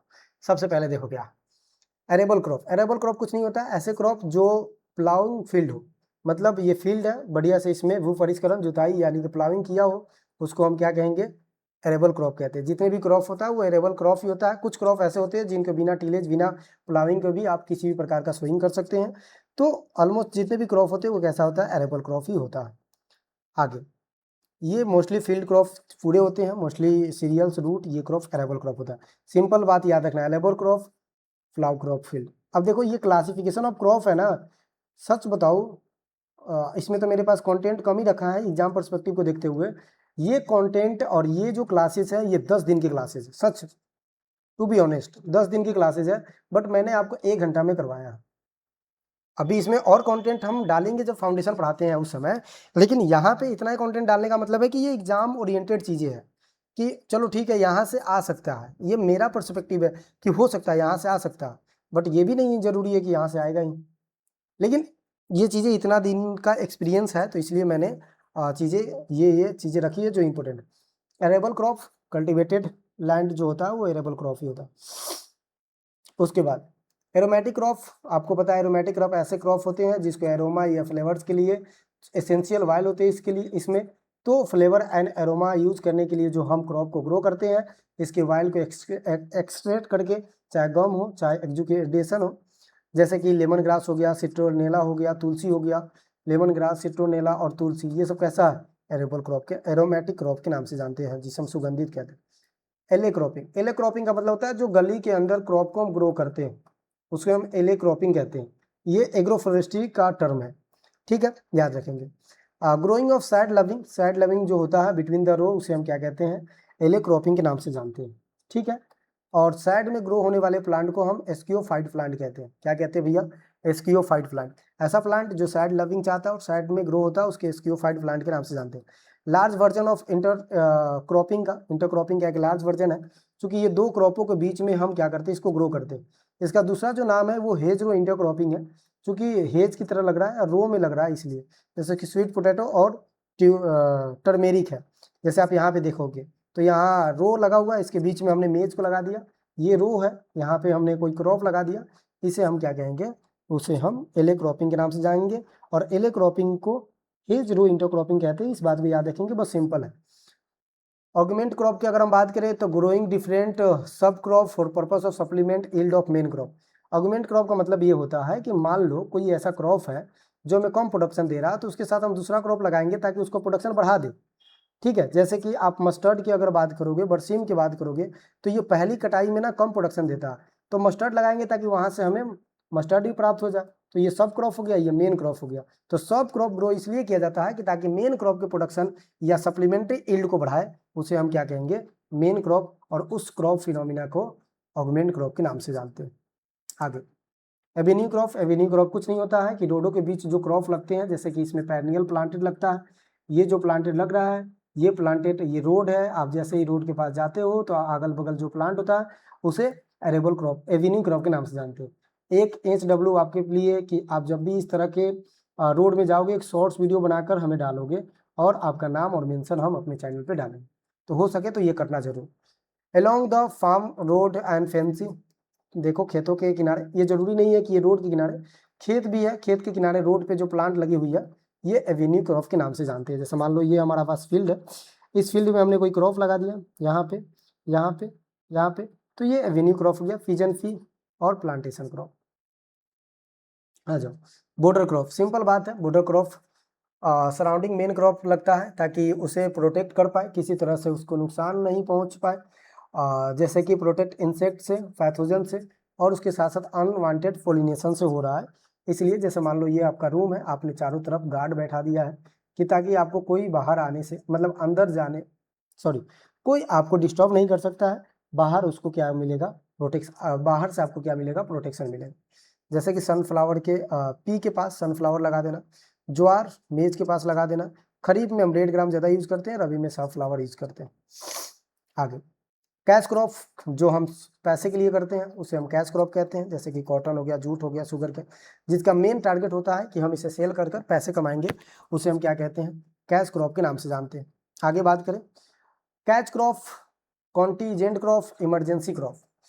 कैंट क्रॉप, कॉन्टीजेंट और इमरजेंसी क्रॉप का सिंपल मतलब है कि हमने क्रॉप मान लो कि यहाँ पे सोइंग किया और इस टाइम पे हार्वेस्टिंग होने वाला है, लेकिन इससे 1-2 मंथ पहले ये क्रॉप फेलियर हो गया ड्यू टू एनी रीजन, तो ये जो समय हमारे पास बचा हुआ है इसमें शॉर्ट ड्यूरेशन का क्रॉप हम लगाएंगे, जैसे कि लिनसीड हो गया, मूंग हो गया, काउफी हो गया, उड़द हो गया, ग्रीन हो गया, ग्राम, इसमें ज़्यादातर जायद क्रॉप लगाते हैं। और इस तरह का जो प्रोसेस होता है उसे हम कैच क्रॉप या कॉन्टीजेंट या फिर इमरजेंसी क्रॉप कहते हैं। इमरजेंसी का मतलब यही होता है, जैसे मान लो कि आपने कोई प्लानिंग किया है और आपका प्लानिंग इस टाइम पे कंप्लीट होने वाला है, बट कंप्लीट यहीं पे हो गया, तो इस टाइम को आप जाने नहीं दोगे, कुछ दूसरा प्लानिंग कर लोगे, उसको हम कह देते हैं कैच क्रॉप। मतलब पकड़ना, किसको पकड़ना, आपको पकड़ना नहीं, उस समय को पकड़ना, उस फील्ड को खाली नहीं जाने देना, उस समय को अच्छे तरह से यूटिलाइज कर लेना, उसे क्या कहते हैं, कॉन्टीजेंट क्रॉप के नाम से जानते हैं।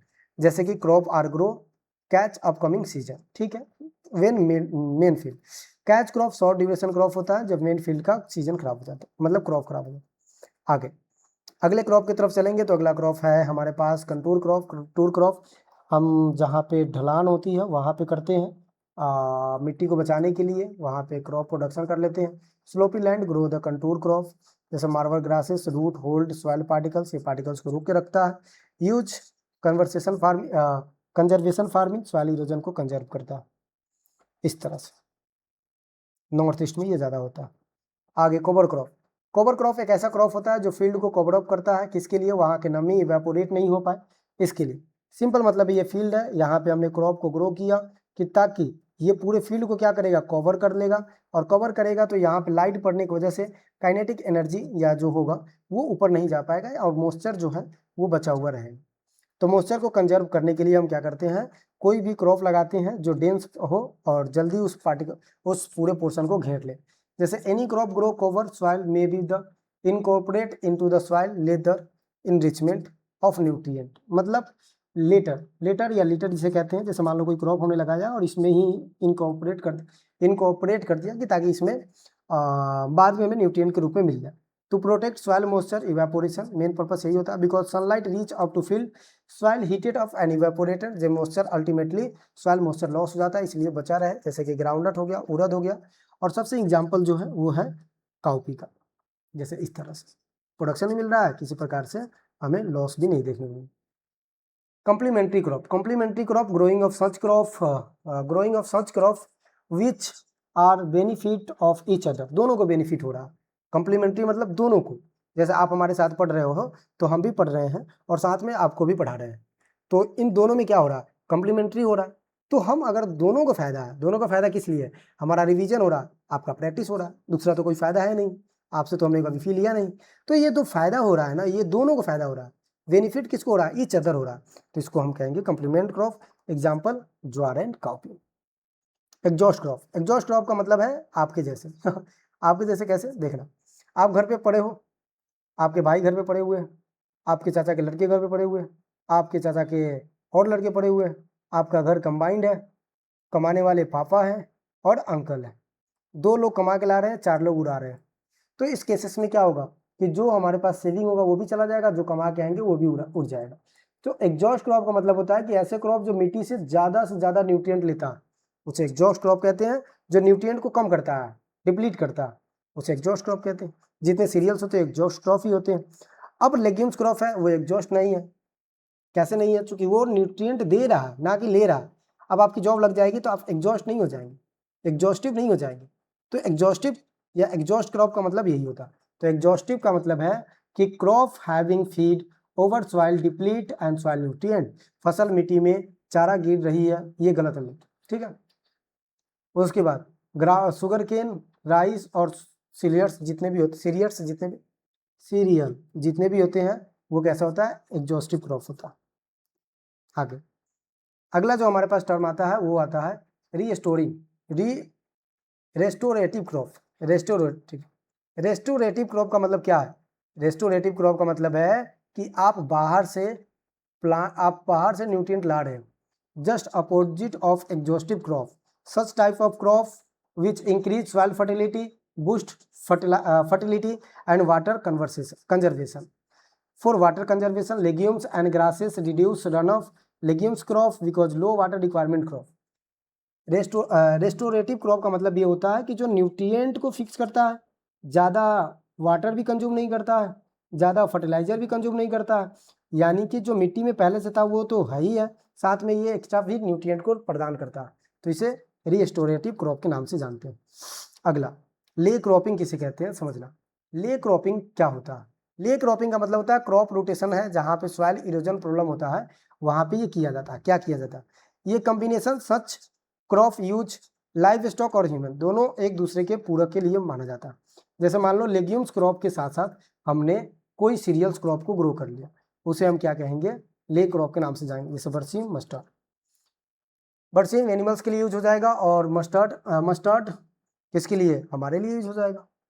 Fodder crop, sorry father of modern ley farming किसे कहते हैं, सर आर जॉर्ज स्टोपलेडन को कहते हैं, इस बात को याद रखें।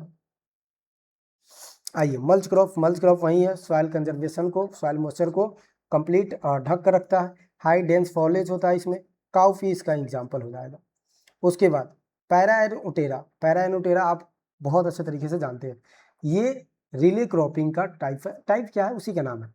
रिले क्रॉपिंग क्या होता है, देखो इस पॉइंट पे हमको स्विंग करना है, जैसे हमने स्विंग किया और इस पॉइंट पे हमें हार्वेस्ट कर देना है। लेकिन इसमें क्या अंतर, इसमें अंतर ये है कि हार्वेस्टिंग के 15 दिन पहले, मान लो कि 15 दिन बाद अब हम हार्वेस्ट करेंगे, तो हमने क्या किया, बी क्रॉप लगा दिया। यहाँ ए क्रॉप था, बी क्रॉप लगा दिया। फिर ये बी क्रॉप का जब हम हार्वेस्ट करेंगे इस पॉइंट पे, तो हम सी क्रॉप यहाँ पे लगा देंगे। यानी कि मेन क्रॉप का हार्वेस्टिंग करने से 15 दिन पहले बी क्रॉप यानी कि सब क्रॉप को लगाना या दूसरा क्रॉप को लगाना क्या कहलाता है, रिले क्रॉपिंग कहलाता है। इसका दूसरा जो नाम है ओवरलैपिंग क्रॉप भी है, और इसी को अदर एरिया में, मतलब अलग अलग एरिया में अन्य नाम से जाना जाता है। जैसे प्रैक्टिस अगर बिहार में हो रहा, उड़ीसा में हो रहा, उत्तर प्रदेश में हो रहा है, तो इसे पैरा फार्मिंग के नाम से या पैरा कल्टीवेशन के नाम से जानते हैं। लेकिन ये प्रैक्टिस मध्य प्रदेश में होगा तो उटेरा प्रैक्टिस के नाम से जानते हैं। सोइंग बिफोर 2 वीक 14 दिन 15 दिन बिफोर हार्वेस्टिंग। लेंटिन, मूंग, उड़द ये सब लगा सकते हैं। रिले क्रॉपिंग को ओवरलैपिंग क्रॉपिंग के नाम से जानते हैं और इसे पैरा और उटेरा क्रॉपिंग के नाम से जानते हैं। अलग अलग स्टेट में किस नाम से जानते हैं आपको याद रखना है, क्वेश्चन पूछे जाते हैं। उसके बाद आगे स्मूथर क्रॉप। स्मूथर क्रॉप का मतलब सिंपल होता है कि वो सप्रेस कर देगा वीड को। ये फास्ट ग्रोइंग होता है और ये ज़्यादा जल्दी ग्रो कर लेता है और डेंस फोलिएज होता है। और ये क्या करता है, मिट्टी में जो दूसरे क्रॉप ग्रो होगा, वीड ग्रो होगा, उसको क्या करेगा, सप्रेस कर देगा। तो स्मूथर क्रॉप का सिंपल मतलब होता है कि वीड को क्या करना, सप्रेस करना। जैसे some crop have the quick growing ability and dense foliage, coffee, उड़द, मस्टर्ड, उसके साथ साथ सन हेम, बकवीट। फंक्शन की बात करें तो वीड कंट्रोल यहाँ पे रहता है, इसीलिए हम ग्रो करते हैं। अब आता है हमारे पास सप्लीमेंट क्रॉप। सप्लीमेंट क्रॉप क्या होता है, combination of such crop neither benefit and no harmful. मतलब ना तो बेनिफिट होगा ना तो हार्मफुल होगा ईच अदर, दोनों एक साथ ग्रो हो रहा है। जैसे सिंपल मानो यार, दोनों एक साथ पढ़ रहे हैं, मतलब अलग अलग पढ़ रहे हैं, तो हमने कहा कि ये काम करो यार, दोनों एक साथ पढ़ लेते हैं ना। हम दोनों को कोई बेनिफिट भी नहीं होगा एक साथ पढ़ने से, हार्मफुल भी नहीं होगा। मान लेते हैं कि ये साइंस का बंदा है, ये आर्ट का बंदा है, दोनों एक साथ पढ़ेगा, चूंकि एक दूसरे को देखकर ज़्यादा कंपटीशन लग सकता है। तो मेज और कुकरबिट जो होता है, कुकुरबिट कह रहे कुकरबिट जो होता है वो सप्लीमेंट क्रॉप होता है। अगला फोलिएज क्रॉप। फोलिएज क्रॉप कुछ नहीं होता, ये प्लांट का कल्चर प्रैक्टिस है जो वीट ग्रो को रोकता है और बढ़िया तरीके से उसे ढक देता है, उसको हम फोलिएज क्रॉप के नाम से जानते हैं। क्लियर और सिंपल मतलब यही है, बाकी इतना रखने की आपकी आवश्यकता नहीं। माइक्रो क्लाइमेट, वो क्लाइमेट जो लिविंग ऑर्गेनिज्म के आसपास होते हैं उस क्लाइमेट को कहते हैं माइक्रो क्लाइमेट। हालांकि ये यहाँ बताने की आवश्यकता नहीं थी, बट बता दिया मैंने। फोलिएज क्रॉप ये होता है। चलिए अब हम दूसरे टॉपिक पे चलते हैं, दूसरा टॉपिक स्टार्ट करते हैं। क्रॉपिंग सिस्टम एंड पैटर्न पे चलेंगे कि क्रॉपिंग सिस्टम क्या होता है और क्रॉपिंग पैटर्न क्या होता है। क्रॉपिंग सिस्टम क्या होता है, पहले सिस्टम को समझो। सिस्टम का मतलब कोई भी होता है कि मैनेजमेंट, सिस्टम का मतलब होता है डिसिप्लिन, सिस्टम का मतलब होता है कि उस डिसिप्लिन से हमें प्रॉफिट मिलना चाहिए। ये सब डिसिप्लिन का पार्ट है, मतलब सिस्टम का पार्ट है। तो क्रॉपिंग सिस्टम क्या होगा, अच्छा क्रॉपिंग सिस्टम समझे इससे पहले हम क्रॉपिंग पैटर्न समझ लेते हैं। क्या समझ लेते हैं, क्रॉपिंग पैटर्न समझ लेते हैं। क्रॉपिंग पैटर्न, क्रॉपिंग पैटर्न क्या है देखना, एक ये एक ये एक 2027 2028 2029, इसमें 3 सीजन, रबी, खरीफ, जायद, रबी, खरीफ, जायद, रबी, खरीफ, जायद। ठीक है, हालांकि खरीफ से स्टार्ट होगा। सिंपल क्रॉपिंग पैटर्न, जिसे हम क्या कहते हैं, प्रणाली कहते हैं। प्रणाली का मतलब क्या होगा कि भाई एक पैटर्न चल रहा है। पैटर्न क्या चल रहा है देखना, पैटर्न ये चल रहा है कि हम रबी में क्या ग्रो करेंगे, खरीफ में, रबी में क्या ग्रो करेंगे, खरीफ में क्या ग्रो करेंगे और जायद में क्या ग्रो करेंगे। क्लियर, समझ में आ रहा, यानी कि 2027 के खरीफ में हम क्या ग्रो करने वाले हैं, 2027 के रबी में क्या ग्रो करेंगे, 2027 के जायद में क्या ग्रो करेंगे। और ये जो पैटर्न चल रहा है इसको हम क्रॉपिंग पैटर्न कहते हैं। सिंपल मतलब, कुछ इसका किंतु परंतु नहीं। क्रॉपिंग पैटर्न आपको समझ में आ चुका हो, ठीक है। अच्छा एक काम करते हैं, कल से स्टार्ट करेंगे। थोड़ा सा मुझे काम आ गया है, तो हालांकि मैं नहीं चाह रहा हूँ कि आपसे विदा लूँ, लेकिन फिर भी आप फीडबैक बता देना और सब्सक्राइब वगैरह कर देना मन करे तो। बाकी आगे का जो प्रोसेस होगा हम कल से देखेंगे। आपके लिए बहुत सारा कंटेंट तैयार है, आपको परेशान होने की बिल्कुल ज़रूरत है भी नहीं, ठीक है। तो वीडियो यहीं समाप्त करते हैं, मिलते हैं किसी नई सेशन में। जब तक के लिए धन्यवाद। कितना घंटे हो गया भाई, अच्छा यहाँ नहीं बता रहा है क्या, बता रहा 1 घंटा, यानी कि 2 घंटा हो गया, तो डिस्कशन करेंगे आगे। धन्यवाद।